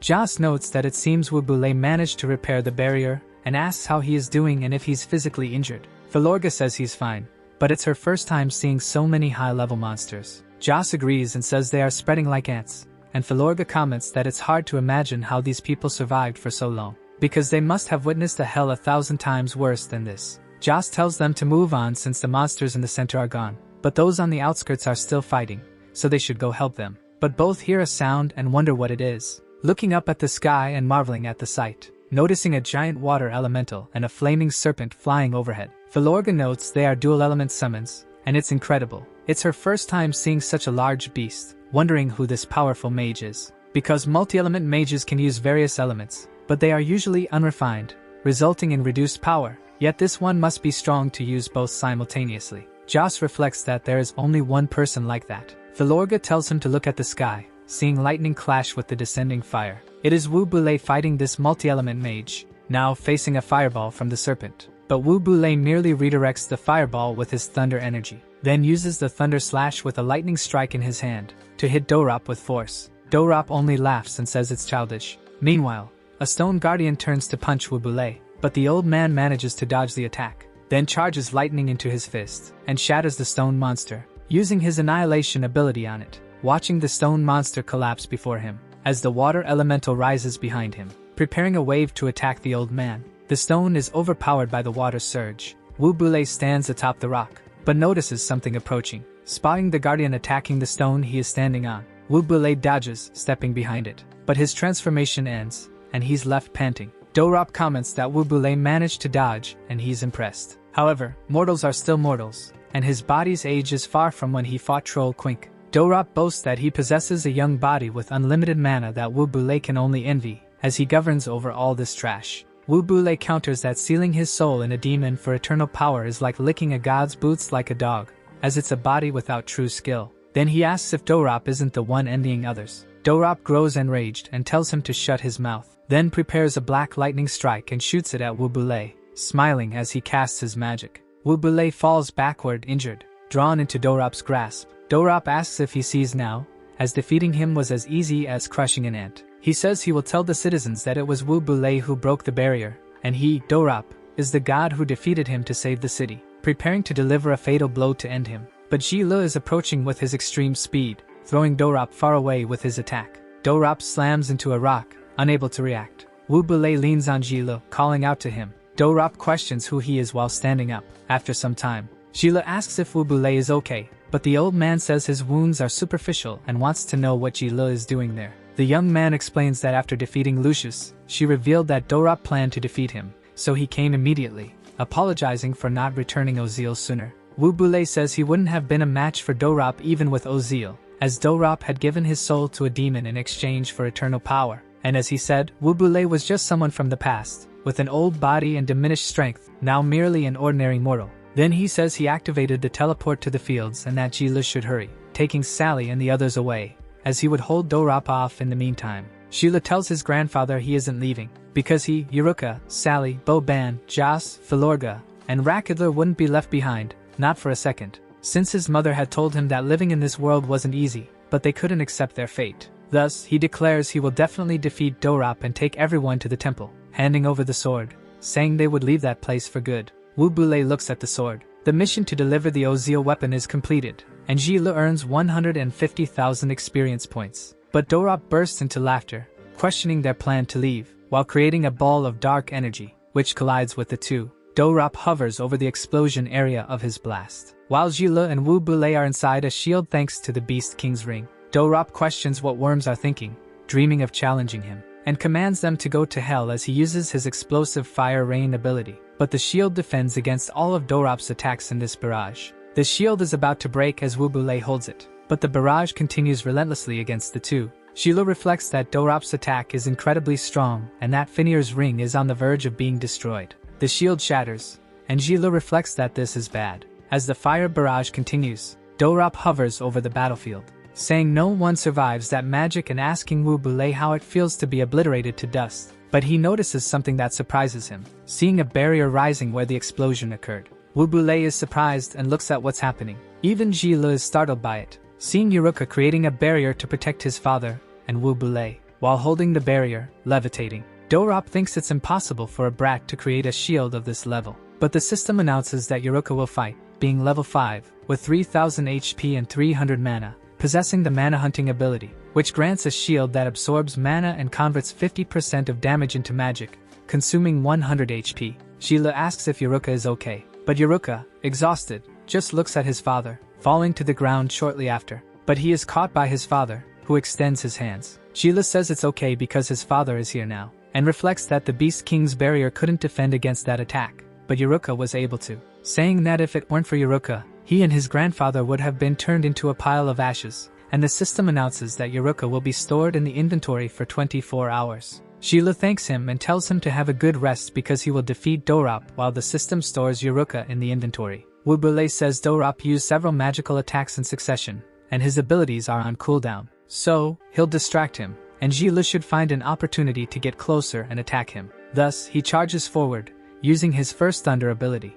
Sheila wonders what Dorop's level is, certain it isn't below Finir's, but the system cannot analyze his level, HP, or mana. Sheila reflects that he's like the raiders, whose stats he couldn't see. Dorop says the old man is as irritating as a worm. Then Wu Bule faces him, saying this is the moment to end it once and for all, while unleashing Ozil from its seal, thus turning it into a long, reddish blade, facing Dorop while his lightning turns crimson. Dorop reflects that this must be a joke, as his victory will be overwhelming, but Wu Bule tells him he isn't sure about that. He advances using his level 2 thunder ability. Dorop says he is out of reach as he prepares his magic, using an earth ability to create an earthquake, raising a massive structure in front of Wu Bule. Wu Bule readies his sword for a descending strike, preparing to obliterate the wall, then slashing through it with his sword. However, Dorop creates several more walls. Wu Bule prepares again for the attack, piercing through all of them with his sword. Dorop casts fire spells to launch at the old man. He hurls them, but Wu Bule dodges them all effortlessly. 2 guardians appear and attempt to attack him, but Wu Bule cuts them down with the Ozil outside the seal, facing Dorop once more. Dorop tells him to save his energy because there's no way he can get close to him like this. But a black lightning bolt streaks toward the intense battle unfolding. Dorop pauses and looks behind him, while Jila thinks his plan worked, readying himself to strike Lord Dorop. He uses Extinguish, launching it directly at Dorop, as he attempts to strike his face, telling him to take this. But his fist is stopped by a wind spell. His foot is also trapped, and even his body is caught in the center of a whirlwind. Dorop tells him not to try such childish tricks against him, but he is struck by Ji Li's blow immediately afterward, surprised when he looks at the young man. Ji Li had used the divine blessing to dispel all effects. He then attacks Dorop multiple times with Sacred Slash, landing 20 hits on the enemy. Finally, Ji Li uses Extinguish, converting the damage dealt by Sacred Slash into true damage. He prepares his final strike, telling Dorop to meet his end. Dorop is struck by the last punch. Wu Bule advances, saying this is the moment to attack. He accuses Dorop of sacrificing his soul to a demon in exchange for infinite power as he prepares his strike, then slashes him, commenting that his mage's defense is still weak. Wubule readies his final blow, saying Dorop's peak was in the past. But this strike would be enough to send him away for good, launching Dorop to the ground with a surge from his Ozeal. The attack destroys everything in its path. Gila watches as the Crimson Thunder obliterates everything around them. He shields his face to keep the dust from hitting him. Wubule steps back after his attacks, saying it's over for Dorop. Gila braces himself on the ground to avoid being thrown back. He wonders if this is the power of one of the 12 heroes and realizes his grandfather, Wubule, is truly incredible, because his power didn't just match Dorop's abilities but went beyond them. Wubule says part of the barrier still needs repairing and suggests they split up. He tells Gila to head east while he will go west, where monsters are still battling, and Gila agrees. But Gila feels something strange as he looks back,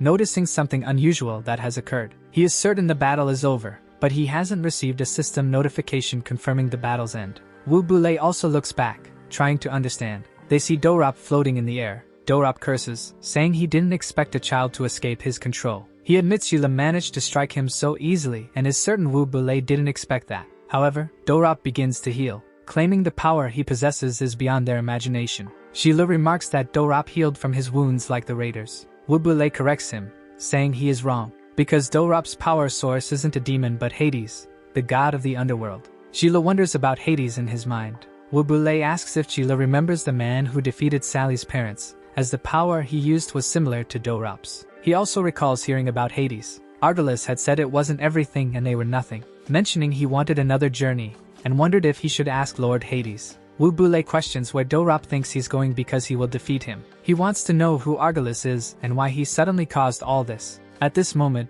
Dorop's power resembles that man's, and everything happening is tied to Hades. Dorop says he didn't expect Wubule to know the source of his power, admitting he didn't want to waste so much divine energy on him but didn't think he'd be so persistent. He asks if they don't understand that the powers granted by a god cannot be harmed and that all their attacks are a waste of energy, and it would be better for them to have a painless end, questioning why they insisted, as in that specific case. He should let them continue beyond the afterlife and farewell while gradually disappearing. Gila and Wubule wonder how he vanished. Then they look around, searching for Dorop. However, the system warns that the target had disappeared. It looks to the sky and alerts them again, repeating once more when it scans the forest. Gila says he didn't move at the speed of light but simply disappeared. But he is surprised when he looks at Wubule, seeing that Dorop is behind him, and hits his grandfather with just one punch, throwing him far away. Dorop moves forward after that, striking Wubule again in the face. Gila steps in front of Dorop, calling out to his grandfather Wubule, but he is repelled by Dorop,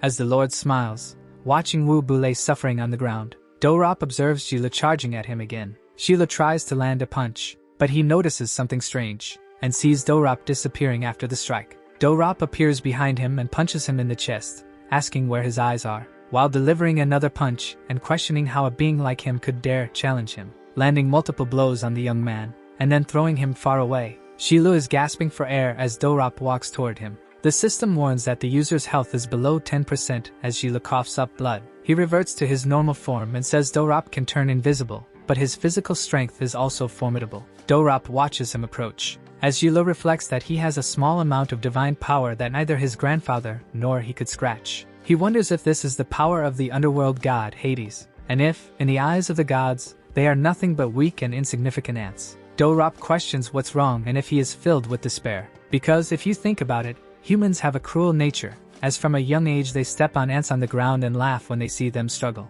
And the way Wubule and he are now is just like ants, and he never tires of watching them struggle. Then he begins levitating Gila off the ground, telling him to stop dreaming about saving the world because he is nothing but a joke. However, he will give him more entertainment by granting him another chance to live. But Wubule charges at him with Ozeal, calling Dorop a bastard while attacking, and striking downward with the first thunder cleave. Dorop simply smirks, and Ozeal is knocked out of Wubule's hand, falling to the ground with no chance for him to recover it. Wubule is restrained by Dorop's magic as well. He says Wubule doesn't understand that he possesses godlike power and that all attacks are useless against him, because no matter how strong his elemental power is, mortals cannot defeat gods, and that is their hopeless reality. Gila reflects that elemental attacks are useless against gods and wonders if this is just how the game is configured. Ozeal begins to levitate off the ground, moving to float in front of Dorop, who says he will give Gila a chance, because if he defeats Wubule with his own hands, Dorop will let him and the others go free. Gila tells him to stop dreaming about it. Dorop says that if he doesn't do it, He'll just stand by and watch as he's attacked to the point of death, and his companions will be next. Then attracting several stones and binding them to Wu Bulei's body. Dorop says he should witness Wu Bulei's pain and questions why he doesn't just end it painlessly. Sheila tells him not to touch his grandfather, saying he will defeat him, but Dorop says everyone will die, or he can defeat Wu Bulei and save the others. Wu Bulei coughs blood, and Dorop questions what the boy's decision will be. Sheila curses him, saying he can do nothing but watch Wu Bulei suffer and see the others fall one by one. From Sally, Boban, Jas, Filorga, Yuruka, and even his mother, as he doesn't even know how to return home. Sheila questions if there's truly nothing else he can do. Hesiod, however, asks if trash can even be considered a god. Sheila recognizes his uncle's voice and enters the realm of his internal consciousness, reflecting that he has entered there at a moment like this. Hesiod questions if Sheila is really going to give up so easily at this moment, saying it would be shameful for him to have chosen a master who was defeated by trash like that.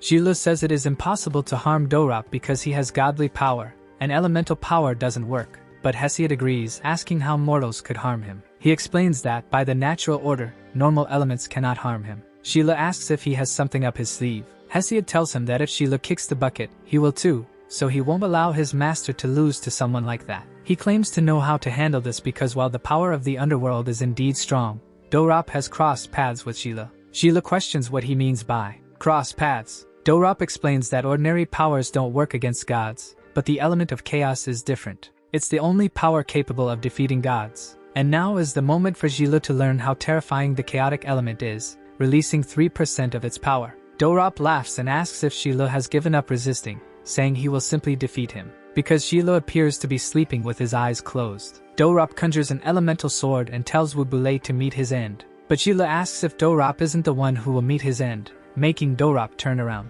Sheila now has the Divine Blessing and Sacred Strike with their cooldowns reset. His appearance changes as he is surrounded by an aura. Sheila activates the Divine Blessing, nullifying all debuffs and increasing his speed, along with his life absorption ability. Dorop remarks that it's interesting and declares that Sheila must be defeated, but Sheila stops the sword with his hand. Dorop reflects that such a thing is utterly impossible, and he is brutally struck by a punch to the face. Sheila uses Sacred Slash to attack Dorop repeatedly, delivering numerous punches to his body. Dorop's health depletes rapidly in the system, losing 1000 HP and then 3000 HP with the attacks. Sheila then kicks him to the ground, causing a massive explosion at the point of impact. Hesiod comments that if he had the power of the god of fire, the chaotic element would turn to water to extinguish it. The extinguish ability reaches level 12 and can now deal damage to gods, reducing skill cooldowns with each attack and adding extra damage. Sheila becomes a natural monster against gods, with 20 seconds left on extinguish. Wu Bulei watches Sheila floating in the sky. He wonders if this is the power of the chaotic element. Sheila asks Hesiod a question, wanting to know why he gave him access to chaotic power now. Hesiod doesn't answer directly, but he explains that if the opponent weren't using divine power at that moment, Sheila wouldn't have been allowed to unleash his god-defeating powers. Because those powers are an absolute taboo, and no god allows their existence, they can sense its presence and stay vigilant. So for now, stronger gods will send their agents to spy on him and even try to defeat him. Because future enemies won't just be lackeys, they'll be gods themselves. The system mission warns Sheila to use the Scattered Tears, Divine Blessing, and Sacred Strike twice, and to annihilate Dorop. Sheila tells Hesiod not to worry because he will definitely leave that place, even if he becomes an enemy of the gods. He uses the Scattered Tears, instantly recovering 1000 HP and 700 mana, and resetting all skill cooldowns. Sheila notes that this is exactly what he needed to defeat this bastard. He prepares to put an end to everything, recovering 1000 HP and 800 mana, along with his abilities. Dorop falls to his knees, reflecting that this is impossible, because Hades had taken his soul and rid him of all senses, so he wonders why he is feeling pain. He questions who the hell Sheila is and what he has done, analyzing whether Sheila could be the legendary one. But he looks to the side, startled. Barely dodging an attack from Sheila, Dorop calls Sheila a bastard, but Sheila approaches him using the Divine Blessing and Sacred Slash. Dorop tries to use his invisibility, causing Sheila to miss his attack and be surprised. The system activates the Scattered Tears, nullifying Dorop's ability, and Sheila's target lock-on is restored. Dorop reflects that Sheila can see him and curses him in his thoughts. He is struck by Sheila's barrage, losing 10,800 HP from 30 accumulated attacks with triple explosive damage. He then loses another 6,000 HP as the Divine Blessing cooldown resets. Dorop spits blood. Sheila attacks again as the system announces that the opponent's health is below 10%, and he loses another 3000 HP, with the effects ending in 5 seconds. Thus, Sheila prepares his final punch and tells Dorop to go to hell,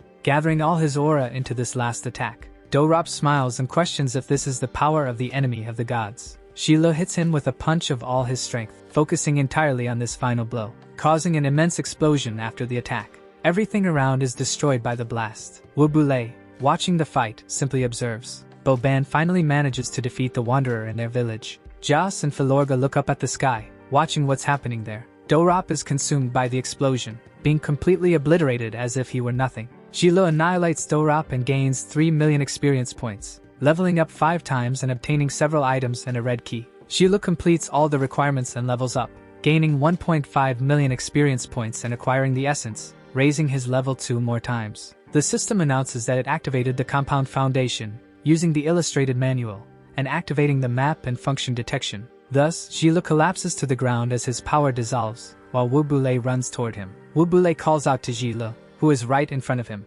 and Sheila, smiling, says they've won, collapsing to the ground immediately after, leaving the two of them in the area destroyed by the explosion. In the underworld, inside Hades' structure, several flasks store souls. Hades is drinking tea, seated in his chair. Then, the soul in one of the flasks begins to fade. Hades reflects that Dorop's soul has disappeared and wonders if he wasn't the guardian of Latinea. He says that the god's fear has arisen in Latinea, but this time, Argolis should be there. On the endless ocean, there is a boat sailing. Argolis stands atop the boat with a subordinate. The dragon says the boat is too slow, but it's the only mode of transportation in the endless ocean, questioning how much longer it will take to reach Latinea. The skeleton says Latinea is just ahead. Argolis smiles as he observes. Seeing an open portal filled with lightning, someone begins calling out to Sheila to wake up, finding himself in a place with his coat. Sheila wonders if that voice is his mother's, and gets up, calling for her, startling everyone on the train. The passengers give him strange looks as the boy pants heavily. Sheila asks where he is and what's happening,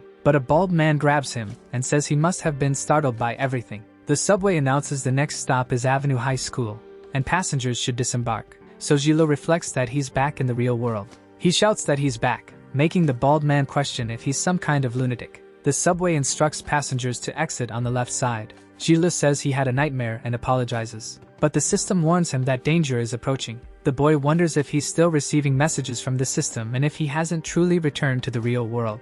The bald man asks what Sheila is trying to do, but Sheila hears a voice urging him to hurry and get out of there immediately. Sheila questions what's going on and why he's hearing his mother's voice, but then he vanishes in front of the bald man. The bald man questions how he disappeared, and some men in suits ask if he just saw a high school student. The man says the kid disappeared and questions if they didn't see it, but the bald man simply stares without responding. Sheila wakes up again, opening his eyes. He gets up quickly from his bed. Panting, the boy is confused, wondering if he's back in Latinea and if it was all just a dream. But it felt so real, and he wants to know why his mother's voice came at the end of the dream. Then someone says that Sheila has finally woken up. It's Sally, approaching him while carrying food. Sheila asks if she's okay and about the others, including Wubule, and Sally tells him everyone is fine, but his grandfather couldn't stay still, so he went to help. Sheila reflects that he's been asleep for 10 days, and Sally tells him that his injuries are healed, but he didn't wake up, and everyone was worried. She then says he should help his grandfather and the others by going to check on the city after eating,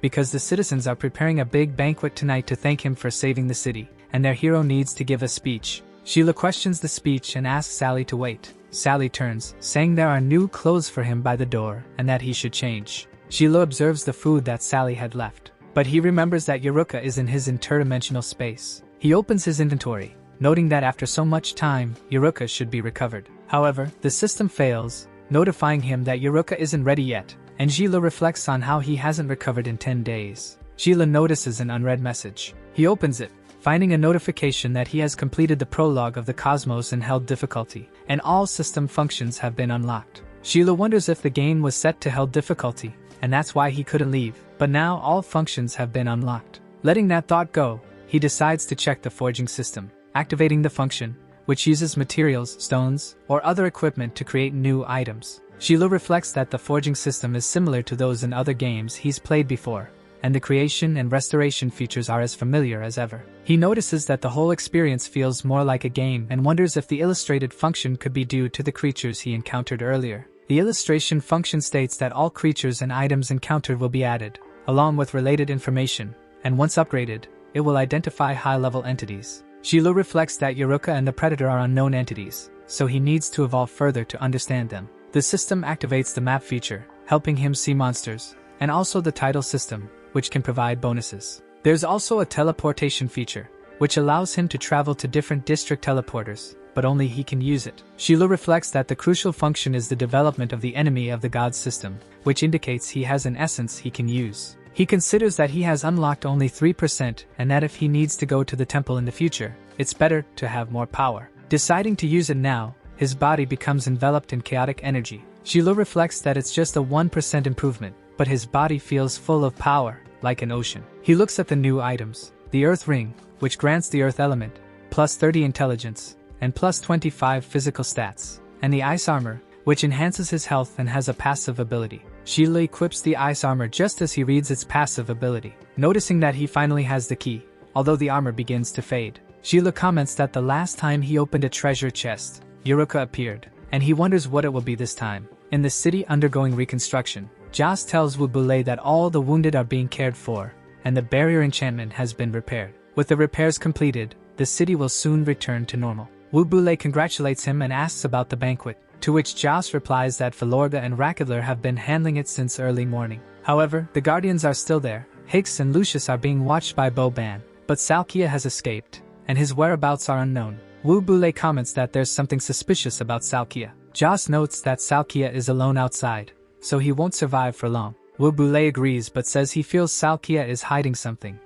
potentially much more powerful than Dorop. Jilo wonders what the key might be. Analyzing whether it's a dungeon mission key, the system explains that the blood of the Scarlet Light descends upon the world, and the brave will cut down the seed of evil. The key leads to a dungeon with triple experience, a legendary weapon, and a risk of obliteration. The system asks if Jilo will use it. Jilo reflects that if his in-game character is defeated, his physical body will be annihilated, and in Yoruka's dimension, the same mechanics apply. However, the first time he entered Latinea, he was defeated by a wanderer, and the system notified him about his character's loss but not his body's. He wonders if his consciousness is trapped there, and if his body is still on the train. Cursing the situation, he questions if everything is just a dream, but Hesiod interrupts him, asking if Jilo is alright. Jilo asks how Hesiod appeared, and Hesiod replies that it's his illusory form. He just wanted to tell Jilo that this isn't a dream but doesn't know if Jilo will return if he leaves Latinea. Jilo questions this, wanting to know if he has left the game at this moment.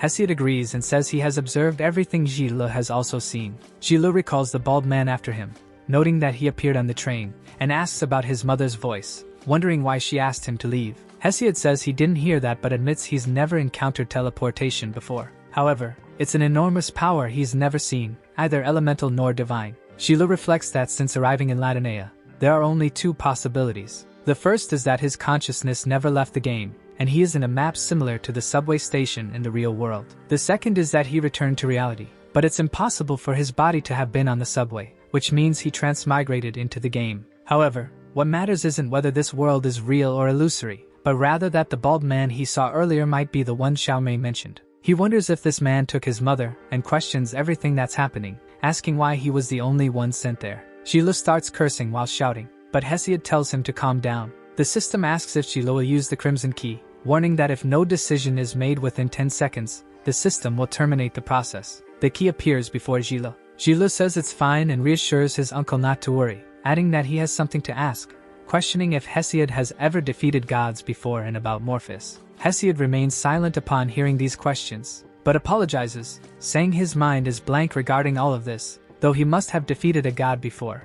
Otherwise, it doesn't make sense for him to be imprisoned, because all gods fear chaotic power, and one day, Jilo will have the chance to defeat the strongest god. Jilo reflects that his uncle is right, and the only thing he needs to do is keep getting stronger. Hesiod says the power to defeat gods has been activated, and the gods will seek him out soon, so he should prepare himself. Jilo simply gets dressed and tells his uncle not to worry because he won't die there. Not only will he leave that place alive, but he will also solve all the mysteries one by one, declaring they should start improving after the festival. At night, a bonfire is lit in the city of Delk. Rakadler says Sally has asked him 10 times in an hour, but everyone is ready and just waiting for Jilo. Sally gets irritated and questions what he means by that, threatening to make him see, but Rakadler simply admits his mistake. Jas says he never feels at home in Latinea but will enjoy the night, and Wubule praises his mindset, saying that without Jile, they wouldn't know their current situation. The warrior states that he has faith in Jile's victory because he saw him defeat the Beast King with his own eyes. Wubule adds that the Beast King and Dorop are on different levels since Dorop's power comes from Hades. Jas questions if he means Hades, the king of the underworld. But Jile arrives, asking why Jas has fallen. He questions if Wubule said something scary to him. Boban just observes, while Sally calls out to him, and Rakadla thanks him for waking up. Wubule stands and says their hero is here, so they should begin. Thus, a torch is lit. Next to it, several others are lit by the citizens, who raise their torches and start calling for their hero. Everyone is cheering for Jile, thanking him for being a hero, while the young man just watches without reacting, staring ahead without doing anything. Everyone calls for their hero, but Sally steps onto a stage, asking everyone to be quiet, as she invites the hero who saved the city, Chen Jile, to say a few words. Wubule tells Jile to step up because everyone is waiting for him, but Jile hesitates. The old man asks what's wrong and if he's nervous in front of the crowd, but Jile denies it, saying he doesn't feel like a hero or anything like that because the city was saved, but not because of him.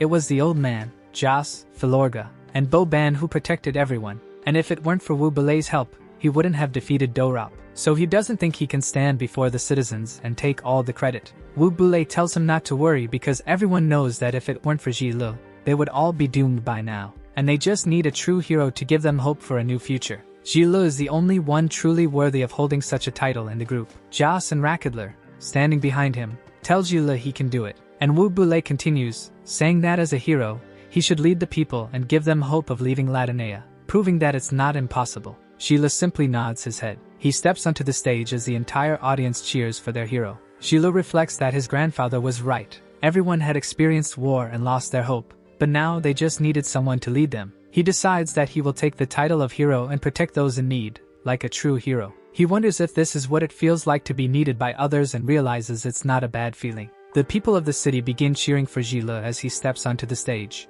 The young man introduces himself as Chinjile and thanks everyone for believing in him. He declares that he will definitely keep everyone safe and lead them out of Latinea. Argalus finally steps onto the sand. He tells Cecil to wait there, promising to return soon. Then he steps forward, commenting that it has been a few centuries and this place is as dark as ever. Transforming into a dragon, he says he will take a look at the territory of Finir and check if that fool has truly been defeated. Under the moon, Jile sits atop a house, taking a sip of sake while admiring the moonlit sky. Jas and Boban arrive, and the warrior comments that Jile is good at connecting with people. He asks if Jile knew he could handle the crowd because he himself wouldn't dare to, while Boban remarks that Jile has thick skin and wouldn't be affected by such things. Jile asks about Boban's mouth and where Sally and his grandfather are. Boban feels offended, and Jas replies that the grandfather is drunk, while Filorga is feeding Lucius and the others. Boban goes off to a corner while Jas takes a sip of Jile's sake. Jas asks if Wubule has shared any plans for the future or when they will head to the temple.